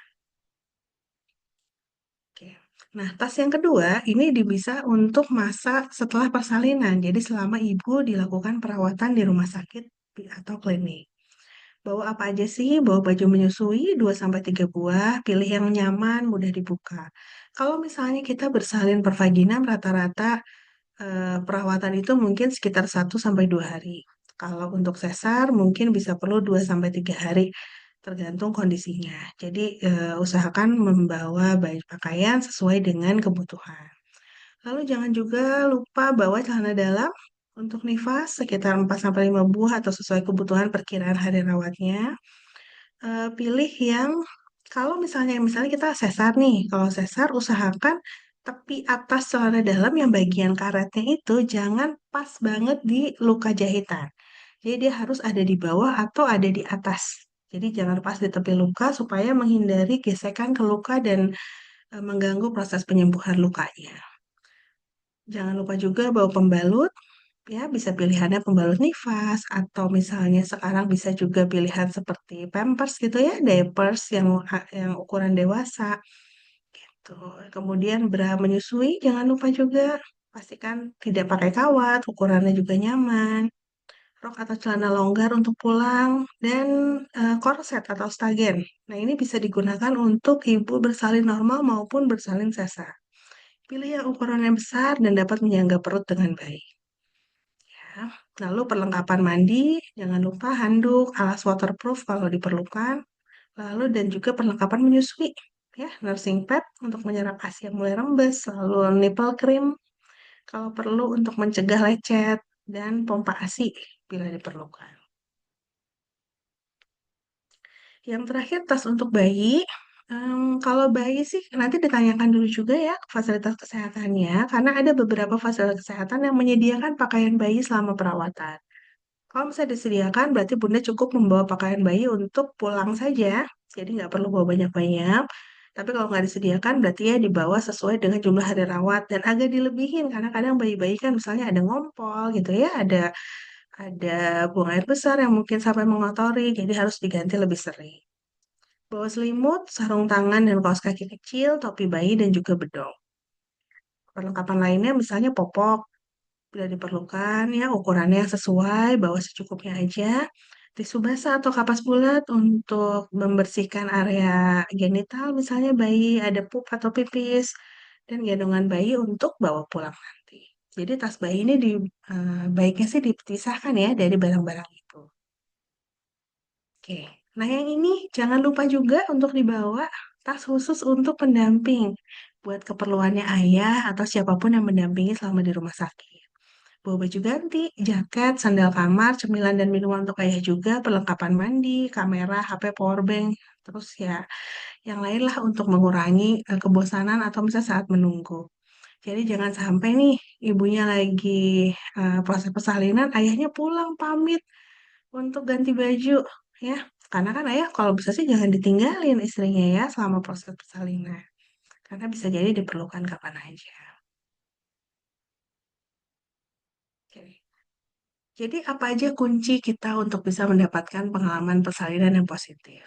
Yang pertama, kita harus menumbuhkan rasa aman dan percaya diri dari kemudian tumbuhkan juga perasaan kita didukung dan dihormati. Inilah pentingnya kita membangun tim pendukung tadi.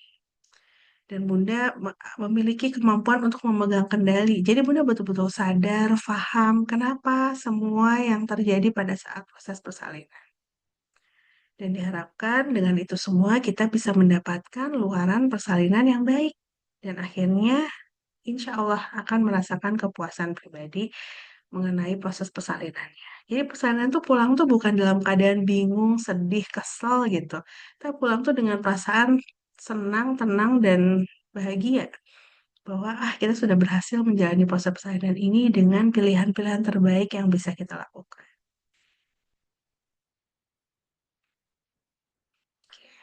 Gimana caranya kita bisa mewujudkan pengalaman persalinan positif untuk Bunda? Yang pertama, jangan lupa kuncinya adalah knowledge is power. Ya, edukasi, persiapan itu mah harus. Kita mau ujian nih, pasti kita harus tahu kisi-kisinya.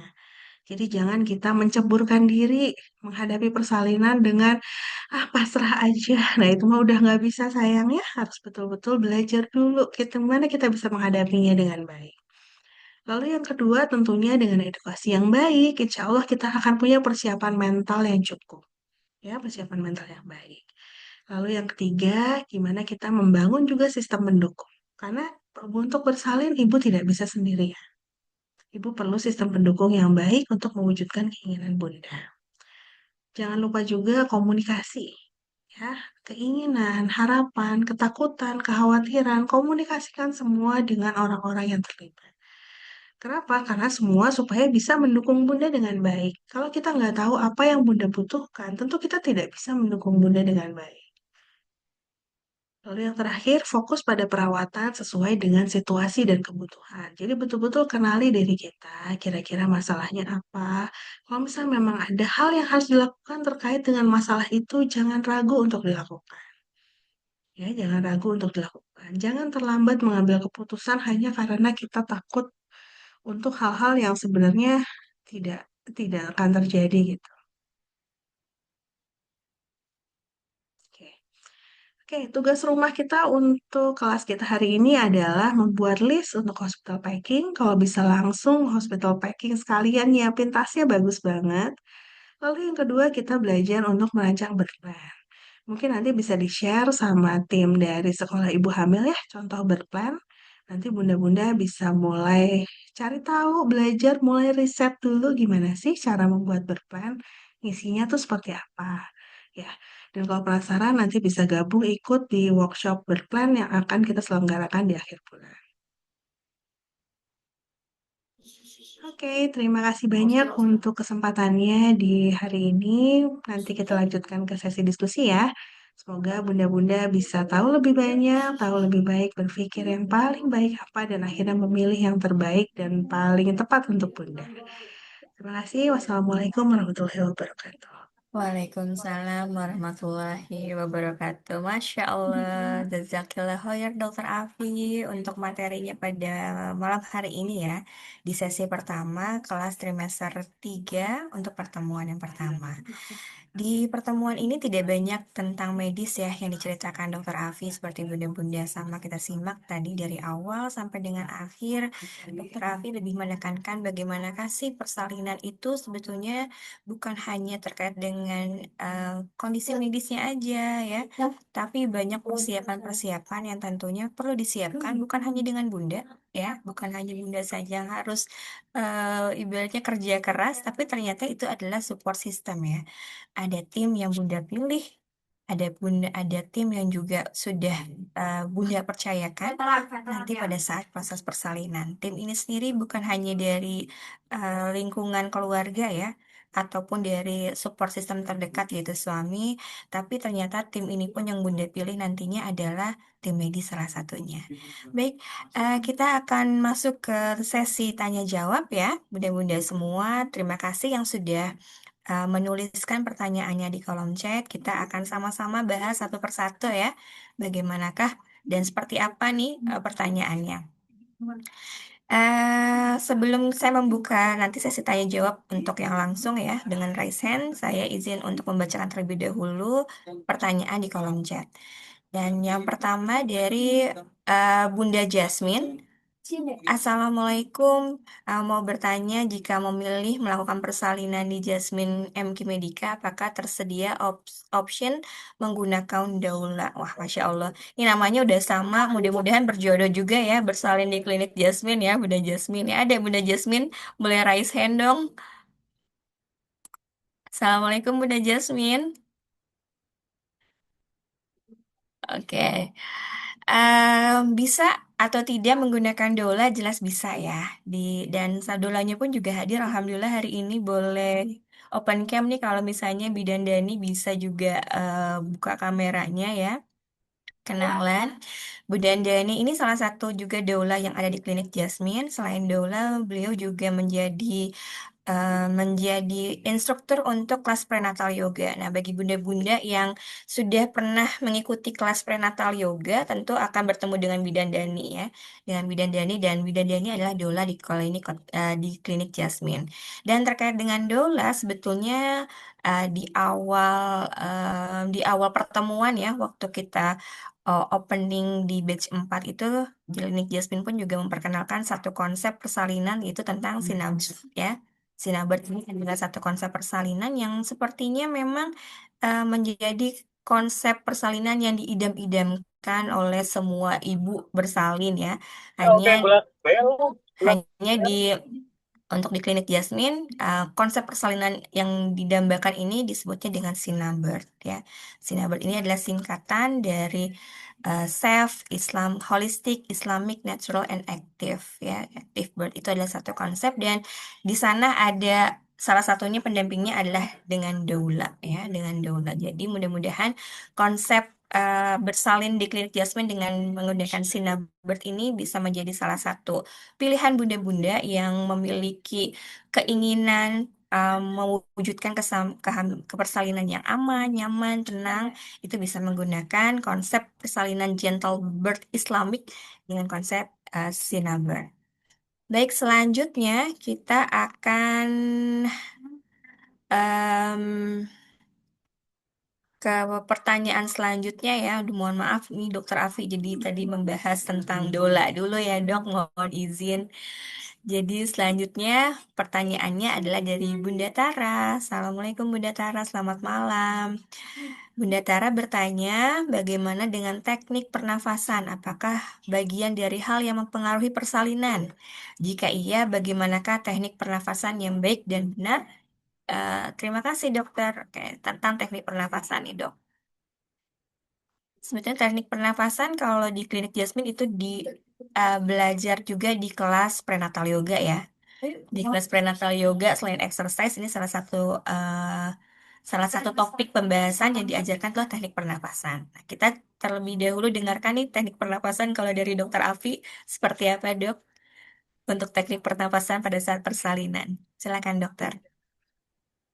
Sebenarnya kalau membahas teknik pernafasan, insya Allah nanti kita akan bahas di kelas sekolah ibu hamil yang pertemuan ketiga. Ya, pertemuan ketiga itu ada kita bahas khusus mengenai teknik pernapasan.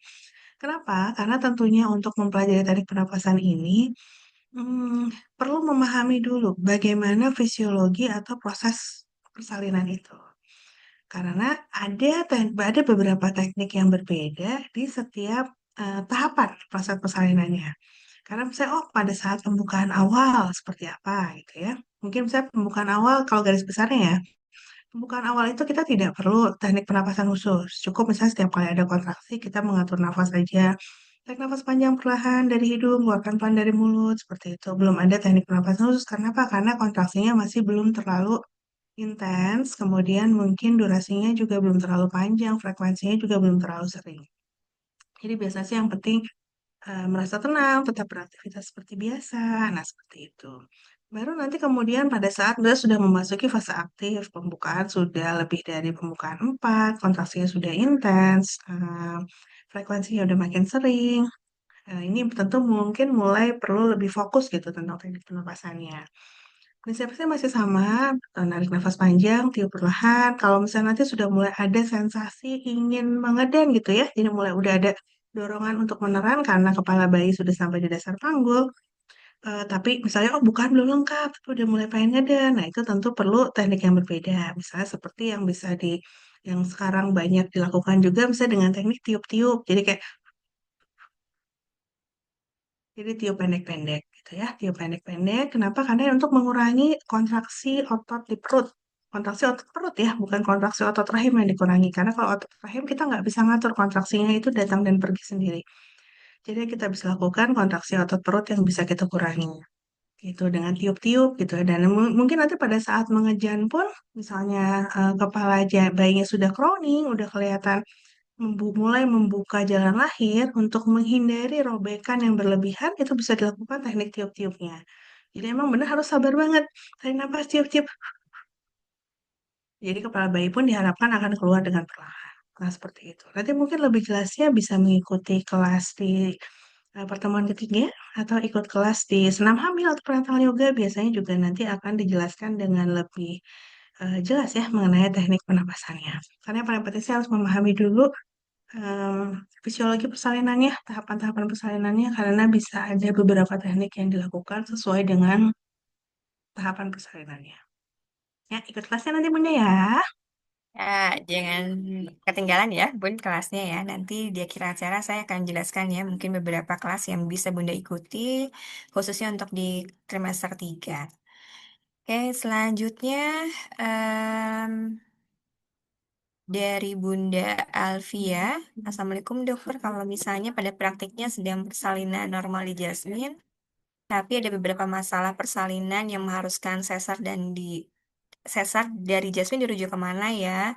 Ya memang sesar ini kalau dokter Api bilang sih kayak ibaratnya pintu darurat ya dok ya. Berarti memang ada intervensi yang harus kondisi bunda yang memang harus akhirnya ada intervensi operatif.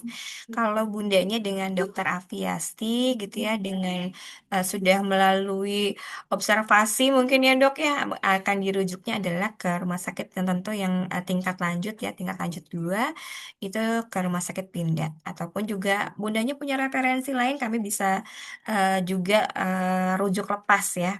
Jadi apapun nanti kondisinya sebenarnya kalau SC itu ada sudah melalui proses observasi yang cukup ketat ya.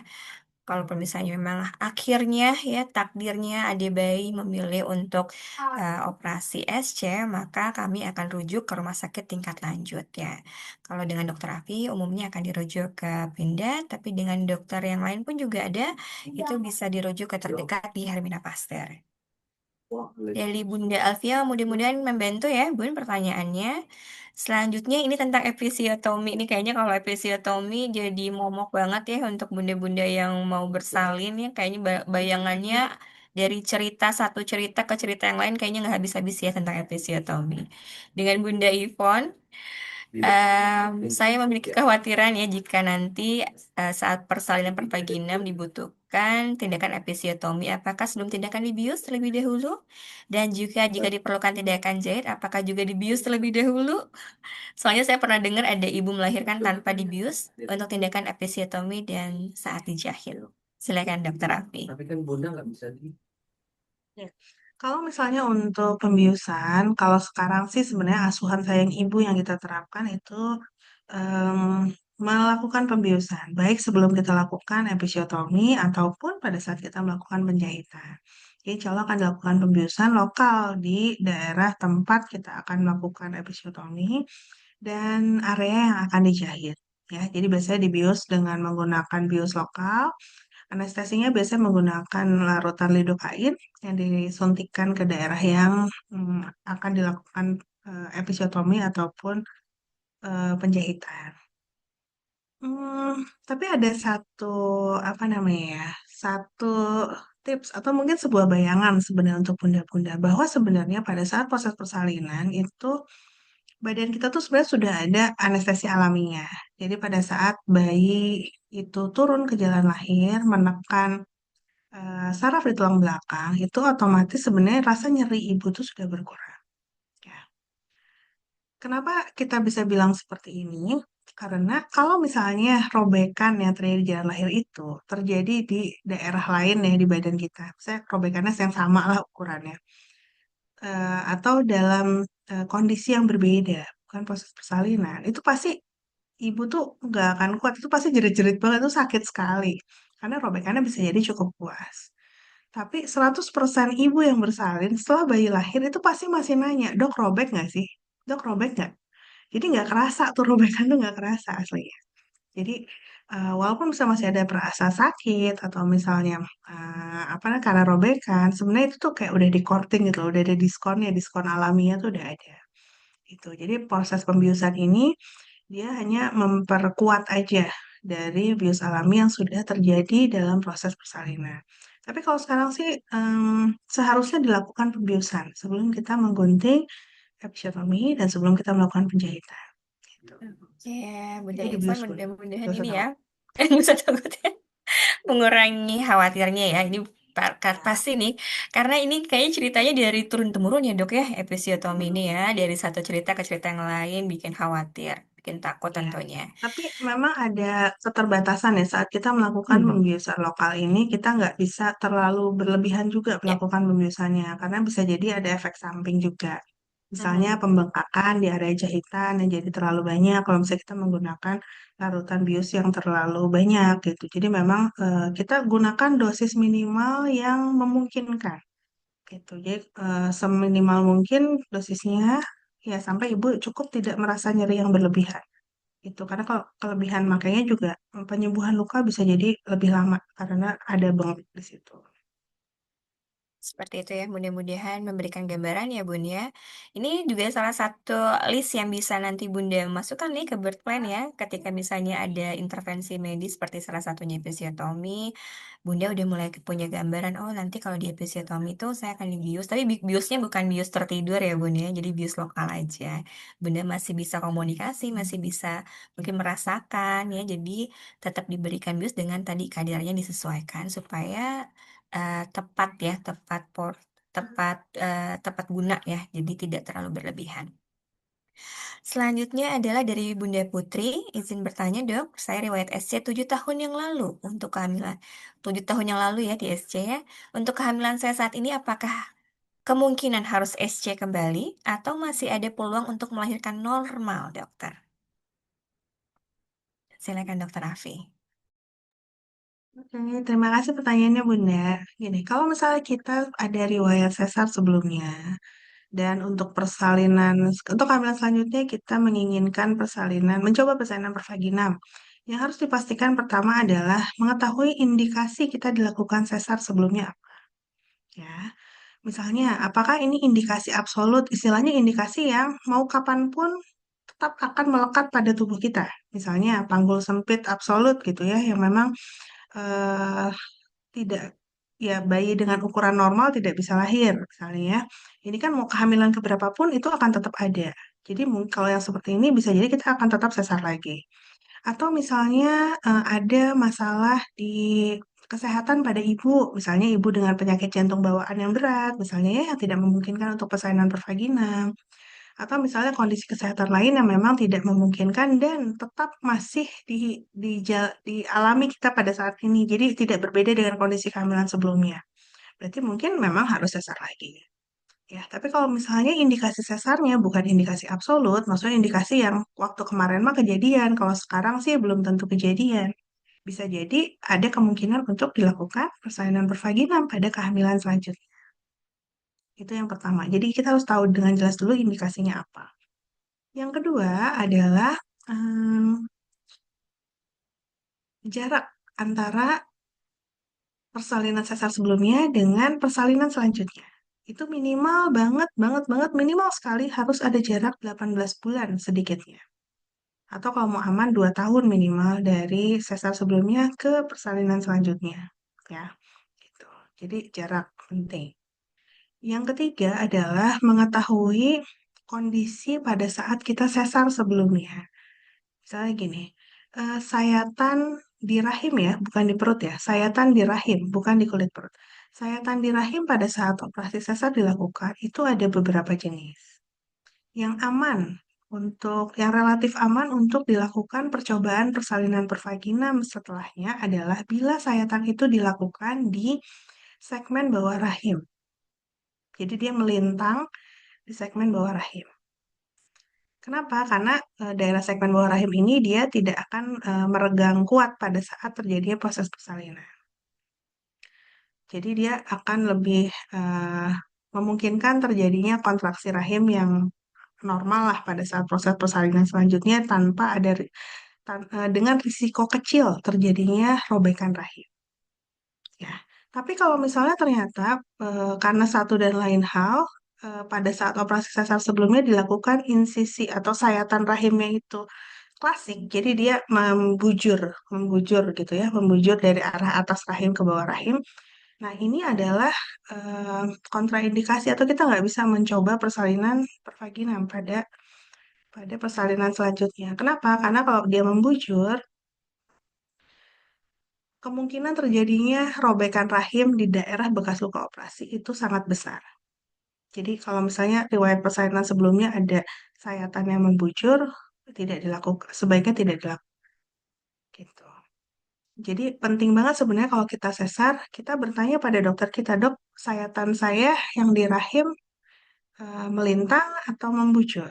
Karena itu bisa menentukan ke selanjutnya seperti apa.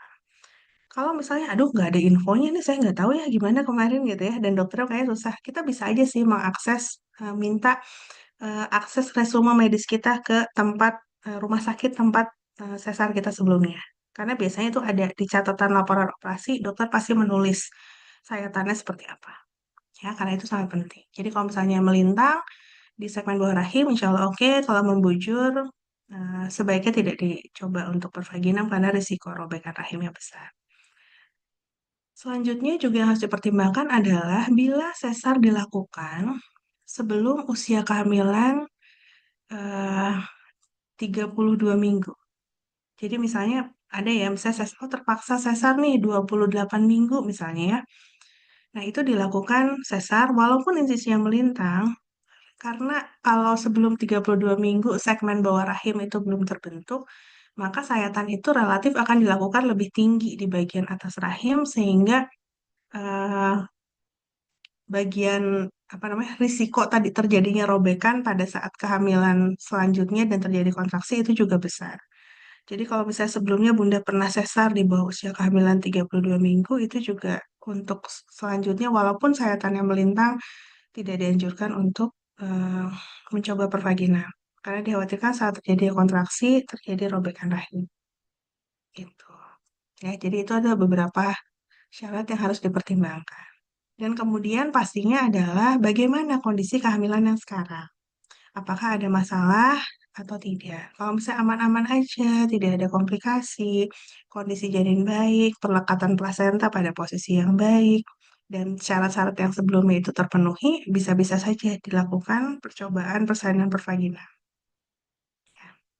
Beberapa dokter mungkin akan melakukan pengukuran ketebalan dinding rahim ya pada saat usia kehamilan mungkin sekitar 32-34 minggu untuk melihat apakah cukup tebal untuk mencoba persalinan pervagina. Ya, biasanya sih minimal 0,4, 0,5 gitu. Oke aja. Biasanya ada yang mau mencoba ya, ada yang bisa mencoba. Ya, itu selama kondisi lainnya sih baik. Lalu yang terakhir adalah lakukan percobaan persalinan pervaginam harus di rumah sakit. Jadi nggak boleh di klinik atau di rumah atau di praktek bidan apalagi ya. Jadi kalau udah pernah bersalin sesar, persalinan selanjutnya walaupun mencoba pervaginam dan kondisi baik-baik aja harus dilakukan di bawah pengawasan dokter obgyn di rumah sakit.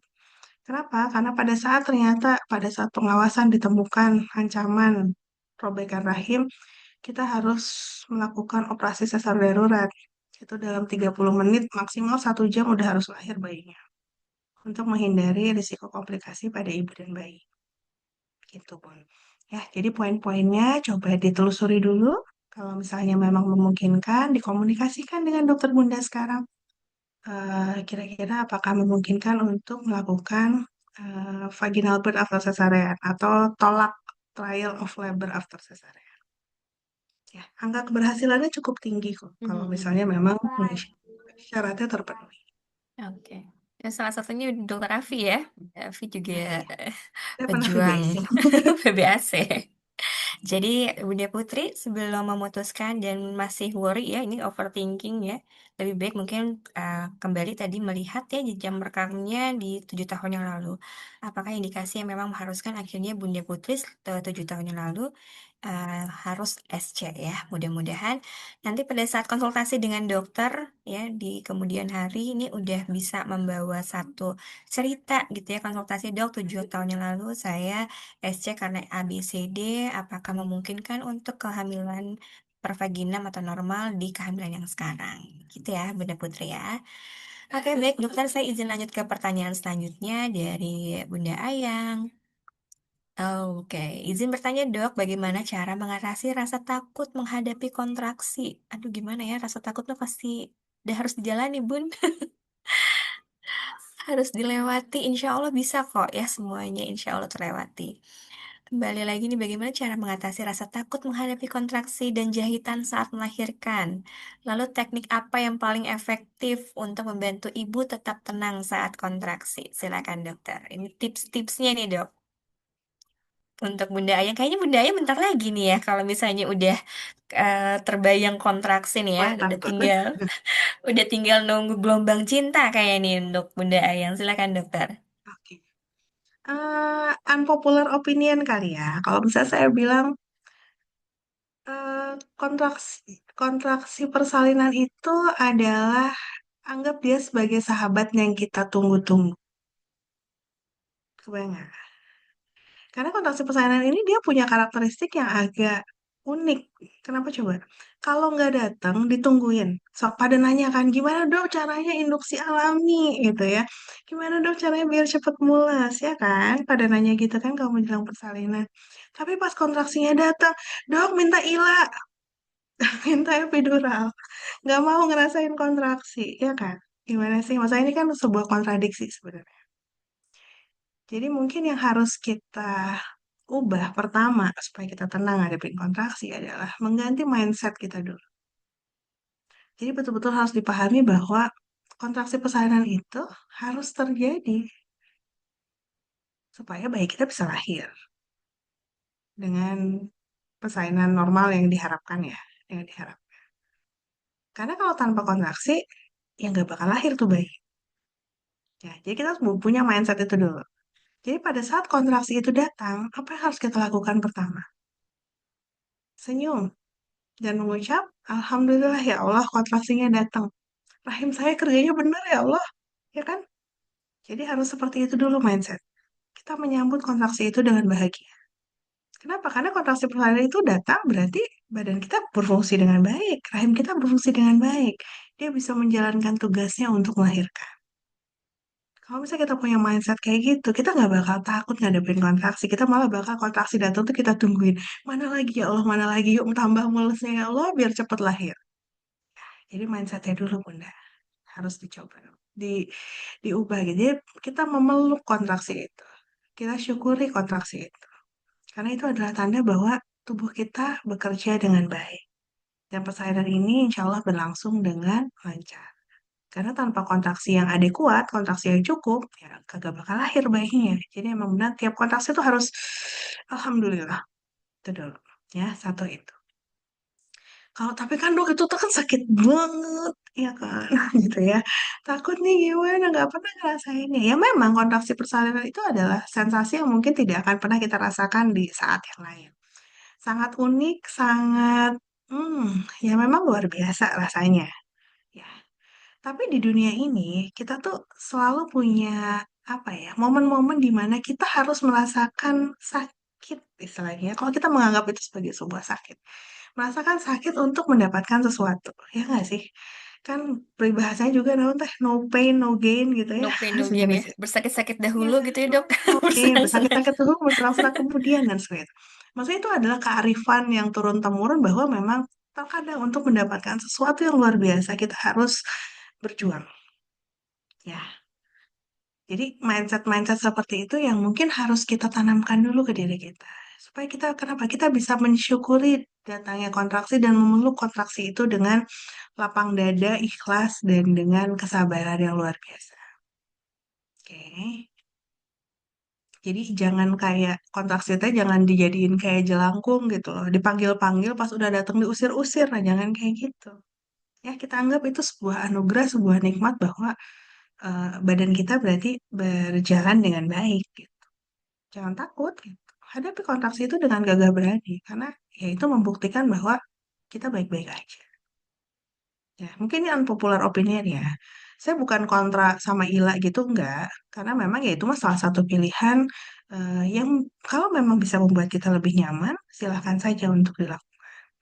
Ya, tapi apapun itu, kalau kita mindset kita tetap kita takut untuk ngadepin kontraksi, itu yang bakal bikin kontraksi itu kadang memang jadi nggak datang-datang. Jadi kalau misalnya, aduh kenapa saya nggak mulus-mulus gitu ya. Padahal yang lain-lain bagus gitu, kalau posisi jalan udah bagus dan lain sebagainya. Karena kalau ditanya deep down inside, mungkin ada sesuatu kita takut, kita menolak kontraksi itu datang. Itu saya. Ya, jadi itu dulu. Terus gimana takut menghadapi jahitan ya? Usahakan untuk tidak dijahit sayang. Ya, usahakan untuk nggak usah robek kalau bisa. Jadi belajar apa dong? Pijat perineum, teknik relaksasi pernapasan, bersalin tiup-tiup, posisi persalinan yang mungkin bisa mencegah terjadinya robekan. Ya, nanti kita akan pelajari di kelas-kelas selanjutnya. Jadi dokter sama bidan juga paling happy kalau nggak usah ngejahit, beneran. Dan cita-cita kita semua adalah tidak menjahit, tidak ada robek, itu cita-cita.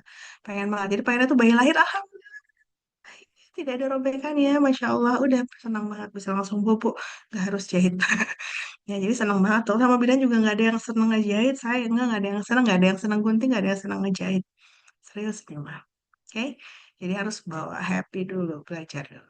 Oke, teknik apa yang paling efektif untuk membantu ibu tetap tenang saat kontraksi? Nah, ini beda-beda banget. Masing-masing ibu bisa punya jangkar ketenangannya masing-masing. Ya. Tapi misalnya yang populer nih, yang sekarang populer, misalnya kayak belajar hypnobirthing, itu bisa sangat membantu. Belajar teknik relaksasi bisa sangat membantu. Tapi semua itu balik lagi mainnya di mana di sini? Mindset kita bahwa, oke, kontraksi adalah sahabat kita. Yang kita sambut dengan senyuman, kita sambut dengan rasa syukur, kita peluk dengan kebahagiaan. Nah, seperti itu sih. Ya, gitu ya. Oke, kalau misalnya memang perlu banget medikamentosa, maksudnya intervensi seperti anestesi, bisa dilakukan. Ya, bisa dilakukan. Itu bisa menjadi satu pilihan. Tapi balik lagi mindsetnya harus kita luruskan dulu. Ini adalah kontraksi yang kita tunggu-tunggu. Ini adalah sahabat yang kita nanti-nanti karena tanpa sahabat kita ini persalinan kita tidak akan berjalan dengan baik. Gitu. Oke, saya semoga Bunda Ayang Eh, mendapatkan kontraksi persalinan yang hmm, nyaman ya. amin. Mudah-mudahan juga mudah-mudah semua Hmm. ya.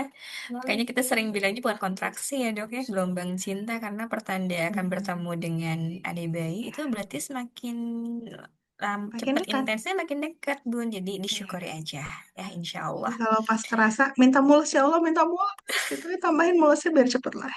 Iya, itu doanya ya. Minta mules berarti ya, minta gelombang cintanya dong, ya Allah, mudahkan ya, lancarkan.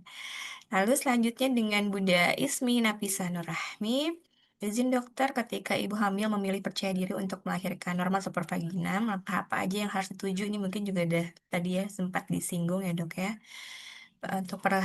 Untuk persalinan dengan baik, setidaknya untuk ikhtiar agar persalinan normal itu tercapai terutama untuk ibu hamil yang masih TM2 nih udah masuk udah TM2 masih TM2 ya udah masuk TM3 nih kelasnya jadi khawatir overthinking tuh makanya apakah harus yoga atau bagaimana sebelumnya terima kasih jazakillah khair silakan dokter untuk agar persalinan normalnya tercapai tentu banyak upaya ya dok ya mungkin kalau dari Bunda Ismi Hmm. apakah dengan yoga bisa menjadi salah satu upayanya. Ya, intinya sih adalah kita meyakini bahwa ya persalinan normal atau yang misalnya persalinan normal, persalinan pervaginal yang tanpa intervensi itu adalah apa ya fitrah atau misalnya itu adalah ya jalan alamiahnya untuk bersalin. Jadi sebagian besar ibu sebenarnya bisa bersalin bervaginal ya. Ibu-ibu yang butuh intervensi itu harusnya cuma 85% itu bisa bisa normal tanpa diapa-apain. Jadi cuma 15% ibu yang butuh intervensi. Kalau misalnya sekarang kok kayak trennya kebalik ya, mungkin ada sesuatu yang kurang pas nih, baik dari populasi masyarakatnya ataupun dari manajemen medisnya ya. Tapi 85% ibu harusnya bisa bersalin vaginam tanpa intervensi ya. Karena persalinan pervaginam itu nggak semua yang lahir lewat bawah itu normal. Nah, ya nggak semua yang lahir lewat bawah itu normal. Karena misalnya, oh ada yang harus vakum, ada yang harus forceps, ada yang harus diinduksi. Kalau udah induksi, walaupun pervaginam, itu bukan persalinan normal lagi ya. Jatuhnya udah masuk ke persalinan yang patologis, yang perlu intervensi. Jadi kalau yang dibilang persalinan normal, tuh benar persalinan normal. Yang dokter sama bidannya gini doang. Ya bu, semangat bu. Ya, alhamdulillah lahir ya Allah. Ya, sip. Nah, itu persalinan normal. Kalau yang lain persalinan bervaginam bisa macam-macam. Oke. Nah, gimana caranya kita untuk bisa mewujudkan itu? Yang pertama, ya kenali dulu badan kita. Kenali dulu diri kita. Badan kita gimana sih? Ada masalah enggak yang bisa mengganggu kehamilan dan mengganggu persalinan kita? Yang kedua, tadi benar banget kita bangun mindset bahwa percaya diri bisa. Tapi percaya diri ini harus bisa muncul juga dengan didasari ilmu dan keyakinannya dari mana? Tadi kita kenal dulu badan kita seperti apa. Ada masalah nggak ya kira-kira memungkinkan dapat mengganggu? Nah, tapi setelah kita, oh kayaknya ada masalah nih apa? Jangan berhenti cuma sampai takut. Tapi kita cari tahu ini masalah bisa diselesaikan apa enggak. Gimana caranya kita bisa mengatasi masalah ini dengan baik. Misalnya masalahnya, aduh dok saya teh sebenarnya kurang gerak gitu ya. Misalnya, atau aduh saya tuh mageran banget gitu. Nah udah, berarti kan harus agak dipecut ya, dikit ya. Untuk mulai beraktivitas, untuk mulai olahraga misalnya. Nah kalau ditanya dok, apa namanya, penting nggak sih kita olahraga misalnya selama kehamilan? Ya penting banget. Kenapa? Bedanya kita sama zamannya nenek-nenek kita, zamannya ibu kita. Kalau zaman dulu tuh kayaknya perempuan bersalin yang normal, lancar, nggak usah mikir macam-macam tuh sebagian besar gitu ya. Bahkan ada yang katanya lagi di ladang, aduh mulas ke rumah dulu lahiran, balik lagi ke ladang itu bisa terjadi pada perempuan-perempuan zaman dulu. Tapi kenapa kita sekarang mau bersalin satu aja susah banget? Dulu nenek kita bisa punya anak 11, 12 lahir-lahir aja. Kenapa kok kita sekarang susah gitu ya? Karena memang secara aktivitas, kehidupan kita sehari-hari sekarang beda sama nenek-nenek kita dulu. Kalau dulu mau jalan, jalan nih. Mau masak, gerak semua badan. Kalau sekarang kita mau jalan tinggal gini. Ya nggak sih? Manggil Grab, manggil Gojek gitu kan. Mau masak tinggal gini, Grab food, ya kan GoFood, kayak gitu. Jadi emang kita geraknya susah. Geraknya nggak gerak gitu. Kita mageran banget nih. Nah, itu yang membedakan, yang membuat badan kita tuh jadi nggak siap untuk bersalin. Gitu. Ya, badan kita jadi nggak siap untuk bersalin. Makanya, supaya siap, kita harus dipaksa. Dipaksa apa? Paksa olahraga, paksa yoga, paksa senam hamil. Gitu. Itu untuk mengganti ya tadi, aktivitas sehari-hari yang bisa memperkuat badan. Nah, kalau kita mah sekarang harus diluangkan waktunya untuk itu. Ya, jadi olahraga bila tidak ada kontraindikasi lainnya harus memaksa. Kenapa? Karena badan kita nih badan modern nih mageran. Ototnya nggak sekuat orang-orang dulu, staminanya emang nggak sekuat orang-orang dulu, udah ngaku aja deh. Ya, makanya kenapa kita jadi harus ada gym lah, zaman dulu kagak ada gym kan, kenapa sekarang kita ada nge-gym? Ya kan, nggak ada senam hamil, yoga, hypnobirthing, zaman dulu nggak ada, kenapa kita sekarang butuh gitu? Karena memang kita berevolusinya mungkin ke arah sana, jadi harus olahraga. Ya, yoga, boleh di apa, pilihannya boleh apa aja, jalan kaki, wajib, yoga, senam hamil, pilates, apalah pilihannya sesuai yang ada, gak masalah. Bisa ikut aja pilihan yang cocok untuk Bunda apa. Oke. Ini kata Bunda Oh, berarti Isminya lama juga tuh sekarang ya. 25 minggu posisinya Oh, sungsang. Ya, kalau 25 iya, minggu bayi itu biasanya masih bebas ngebantu ya. Dia masih reproduksi boleh buat jungkir balik. kandungan. Mau madep mana aja boleh. 15 menit aja itu udah bisa ganti lagi jadi kepala. Jadi nggak usah terlalu takut. Tapi ya kalau misalnya ini yang tugas kita adalah mengoptimalkan posisi janin dengan apa? Dengan memberi ruang gerak yang banyak untuk dia. Gimana caranya? Pastikan ketuban cukup, minum yang baik, kemudian kesehatan ibu secara umum harus baik. Misalnya tekanan darah tinggi kayak gitu, usahakan jangan. Lalu kemudian olahraga, jaga postur tubuh, cara duduk kita, cara tidur kita, jangan sampai menghalangi supaya bayi jadi susah mau gerak, memutar, gitu. Jadi akhirnya semua balik ke sana. Ya, jadi kalau posisi jadi 25 week sungsang, santai aja, tapi kasih dia ruang gerak. Banyak sujud misalnya, karena kalau sujud perut kita kan agak kegantung tuh, jadi ruang geraknya dia akan lebih banyak gitu. Jadi akan sangat bisa membantu dan masih bisa berubah gitu, say. Oke, persiapannya gimana? Salah satunya belajar, ikut sekolah. Nah, dari belajar ini kita akan tahu harus nyiapin apa aja sih. Ya, Ya, betul banget dok itulah. Kenapa sekolah ibu hamil hadir ya dok ya? Untuk mempersiapkan bunda-bunda lebih percaya diri dan lebih berdaya. Oke dok, untuk ini saya memaksa mau bunda-bunda belajar. iya harus aktif dan belajar ya karena nggak ada sekolahnya. Selain sekolah ibu hamil tentunya ya, dok ya. Dok, ini mohon maaf ya Bunda-Bunda jadi agak sedikit panjang waktunya karena kita mungkin masih ada 3 pertanyaan dok yang masih belum terjawab dari Bunda Husna salah satunya. Ini terkait dengan rembesan ASI yang sudah keluar di usia 34 weeks. Ini juga banyak terjadi sebetulnya dok ya. Di beberapa ibu hamil kondisinya ASI memang sudah mulai rembes. Apakah ini juga sudah dinamakan kolostrum? Ini juga sudah sempat dibalas ya dok ya. Jadi wajar aja dijaga kebersihan. Lalu untuk pijat perineum tadi juga sudah disinggung ya. Salah satunya itu menjadi salah satu upaya yang bisa Bunda lakukan untuk mengurangi robekan juga salah satunya dengan pijat perineum. Lalu untuk indikasi ambeien dokter, ini kalau ada dari Bunda Surtini, izin tanya kalau ada riwayat atau indikasi ambeien, apakah nanti pada pas persalinan normal atau ngeden akan mempengaruhinya dok? Ini terkait dengan ambeien dokter. Oke. Kayaknya ini ada dua pertanyaan ya menanyakan tentang Mhm. ambeien atau hemoroid. Ya. Prinsipnya sih adalah kita pastikan dulu ini ambeiennya separah apa ya, Mhm. derajatnya sampai mana, seberat apa. Terutama sekali menjelang persalinan nanti misalnya di ITM 3 ini di 34, 36 minggu itu usahakan kita udah tahu dulu gradingnya di mana. Kalau misalnya kan ambeien itu ada 4 grade ya. Kalau misalnya masih grade 1, 2 sih biasanya masih oke aja. Insya Allah tetap bisa bersalin. Eh, tapi tetap harus belajar bagaimana meneran yang efektif dan kalau bisa sih nggak usah ngeden berlebihan supaya tidak memperberat kondisi ambeien. Tapi kalau misalnya ambeien sampai grade 3, grade 4 ini tuh adalah yang kayak udah keluar terus nggak bisa masuk lagi dan ukurannya cukup besar. Nah ini bisa jadi kalau kita melakukan persalinan pervaginam bukan nggak bisa ya, bisa aja, tapi meningkatkan risiko.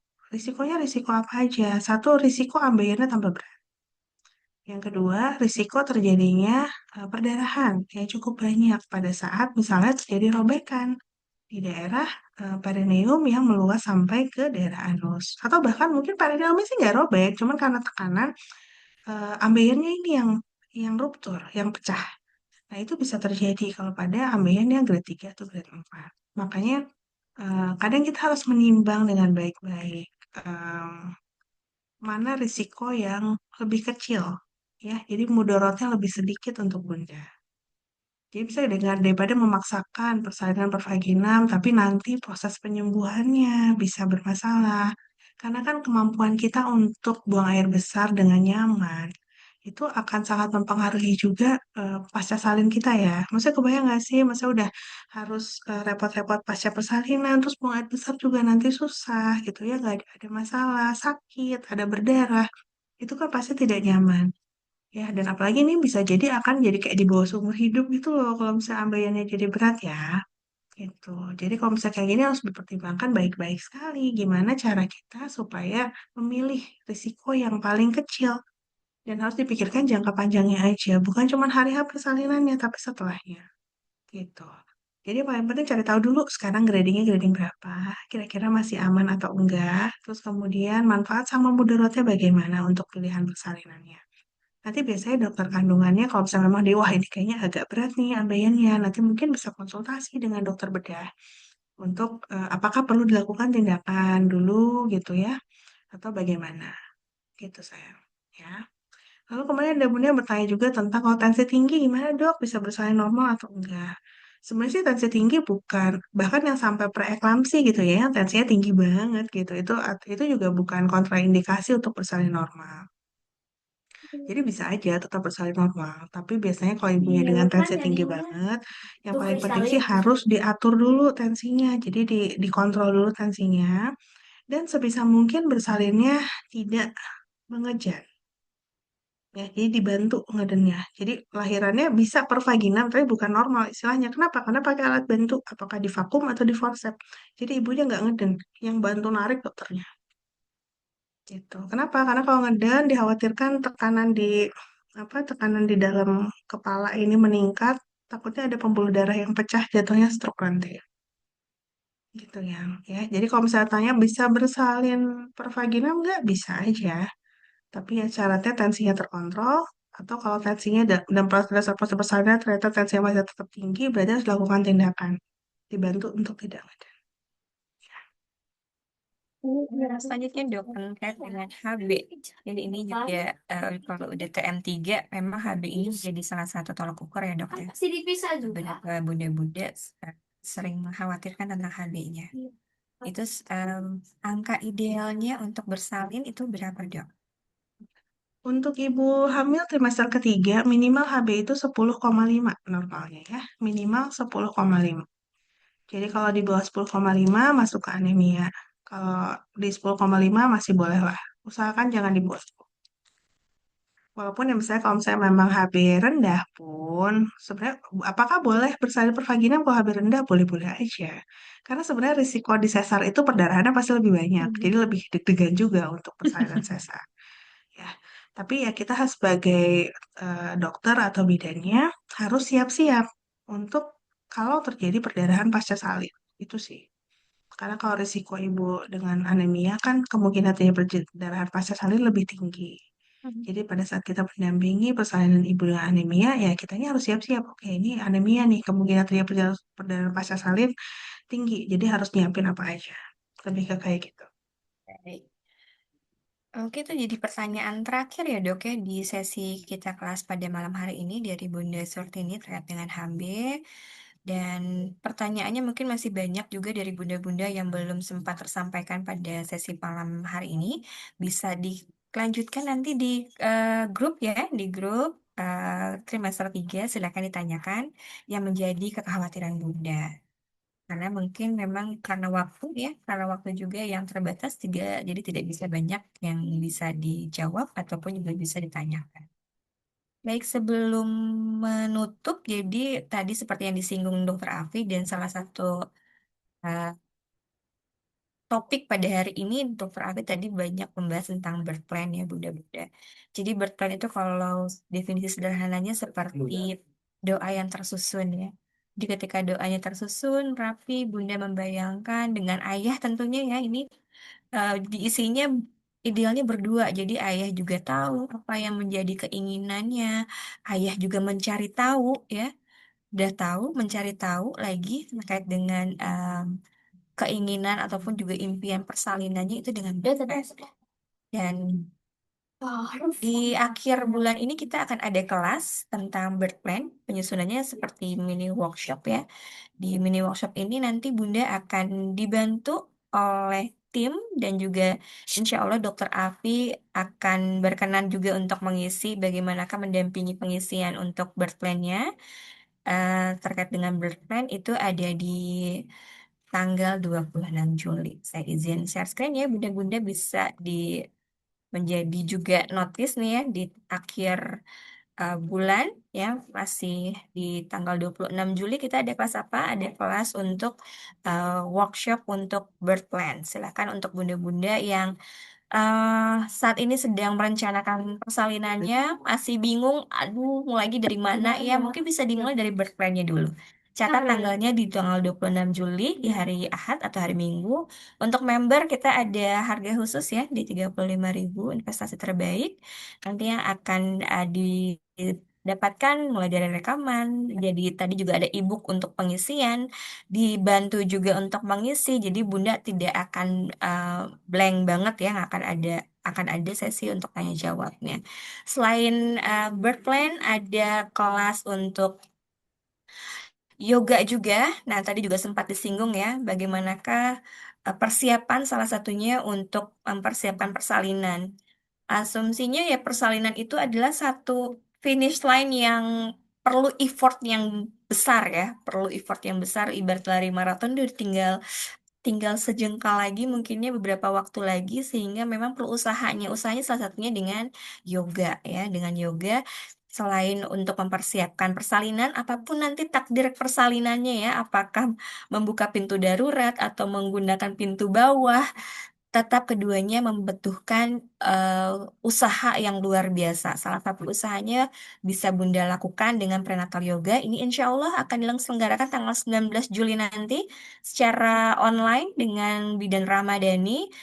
Prenatal yoga ini bisa memberikan Bunda perasaan lebih nyaman ya, perasaan lebih nyaman ketika Bunda merasakan banyak keluhan, itu mungkin pegal-pegal, udah mulai ngerasanya, udah mulai pegal, yang paling sering tuh dirasakan pegal-pegal, salah satunya otot panggul ke bawah tuh udah mulai ngerasa nyeri, ngilu, nah itu salah satunya dengan prenatal yoga, kita akan diselenggarakan online pada tanggal 19 Juli. Lalu untuk yang di khusus Kota Bandung, silahkan untuk data langsung. Ini dengan materinya berbeda seperti kelas yoga lainnya ya, yang hanya materinya praktek aja, tapi di Klinik Jasmine dengan Kakak Dani, kelas yoga ini didesain bunda-bunda memiliki landasan teori dulu tentang kondisinya, mengetahui bagaimanakah kondisi bundanya. Jadi akan ada teori terlebih dahulu, baru setelah itu praktek. Jadi kalau untuk yang sudah pernah ikut tuh bisa 3 jam sendiri tuh sama yoga dengan Kakak Dani. Jadi mudah-mudahan dengan pertemuan kelas yoga ini selain Bunda exercise, tapi juga Bunda mendapatkan edukasi yang baik untuk persiapan persalinan.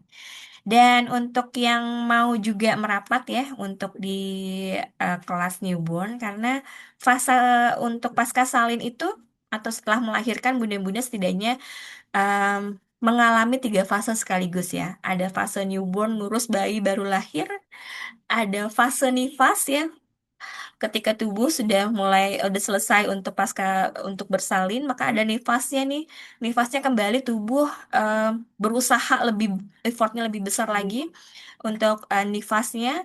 Yang ketiga adalah fase mengasihi ya luar biasa, jadi ada tiga fase yang Bunda lalui. Nah, kita akan persiapkan satu-satu fasenya. Pertama, yuk kita cicil dulu untuk fase newborn class.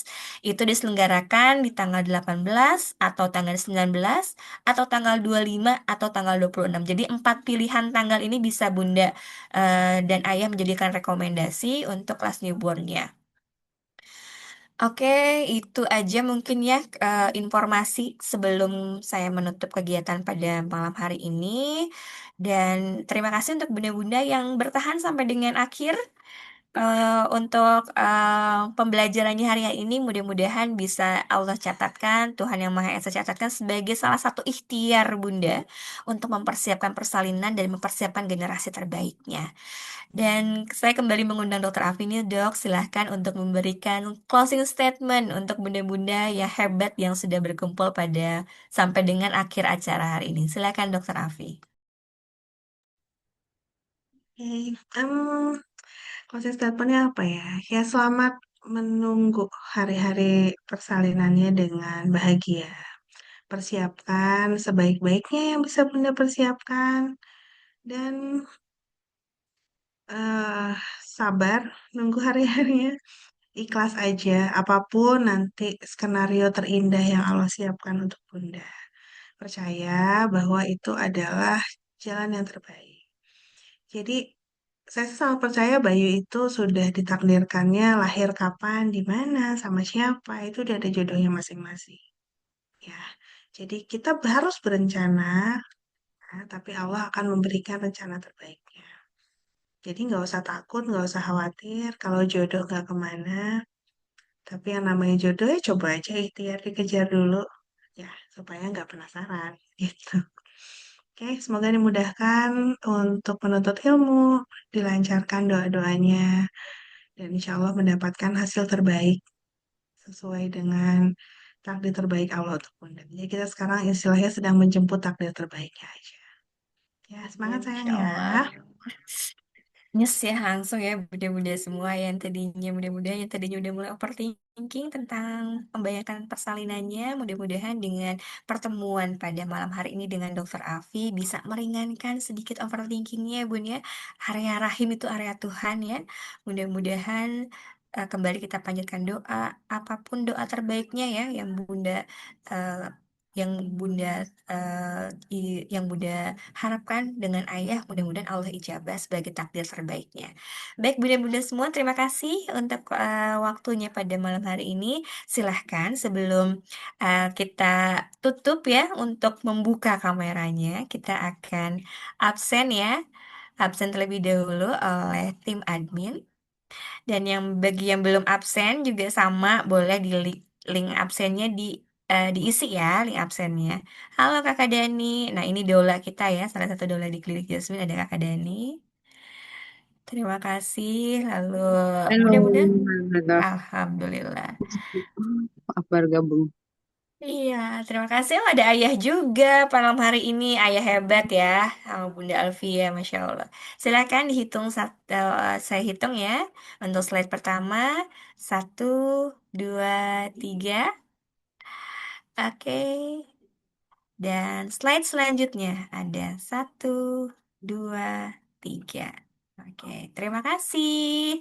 Terima kasih Ayah Bunda yang sudah hadir di kelas malam hari ini. Jangan lupa kita masih ada sisa dua kelas ya. Sisa dua kelas, sisa dua materi. Harus makin semangat ya dengan materi pembuka pada malam hari ini. Mudah-mudahan makin semangat untuk ikut serta di kelas-kelas selanjutnya. Bawa serta ayah ya. Tadi diingetin sama Dokter Afi, itu adalah tim support system terdekat ya, jadi bawa serta ayah di setiap kelas di sekolah ibu hamil. Baik, terima kasih. Saya mohon maaf atas bila ada kata yang kurang berkenan. Saya mohon dimaafkan ya. Hanya kesempurnaan hanya milik Allah. Saya izin tutup untuk kelas malam hari ini dengan membaca doa akhir majelis. Subhanaka Allahumma wa bihamdika asyhadu an la ilaha illa anta astaghfiruka wa atubu ilaik. Wassalamualaikum warahmatullahi wabarakatuh. Terima kasih, selamat istirahat ya. Mohon maaf Waalaikumsalam. lebih lama waktunya. Dah, assalamualaikum. Datang Terima kasih Dokter Afi, Kakak saat di Dani. mana ibu dan ayah akan bertemu buah hati. Di sini, persalinan bukan ketakutan, karena ibu didampingi, dijaga, dan didengar. Bunda masih sakit ya? Mau dikompres hangat? Setiap keputusan kita ambil bersama.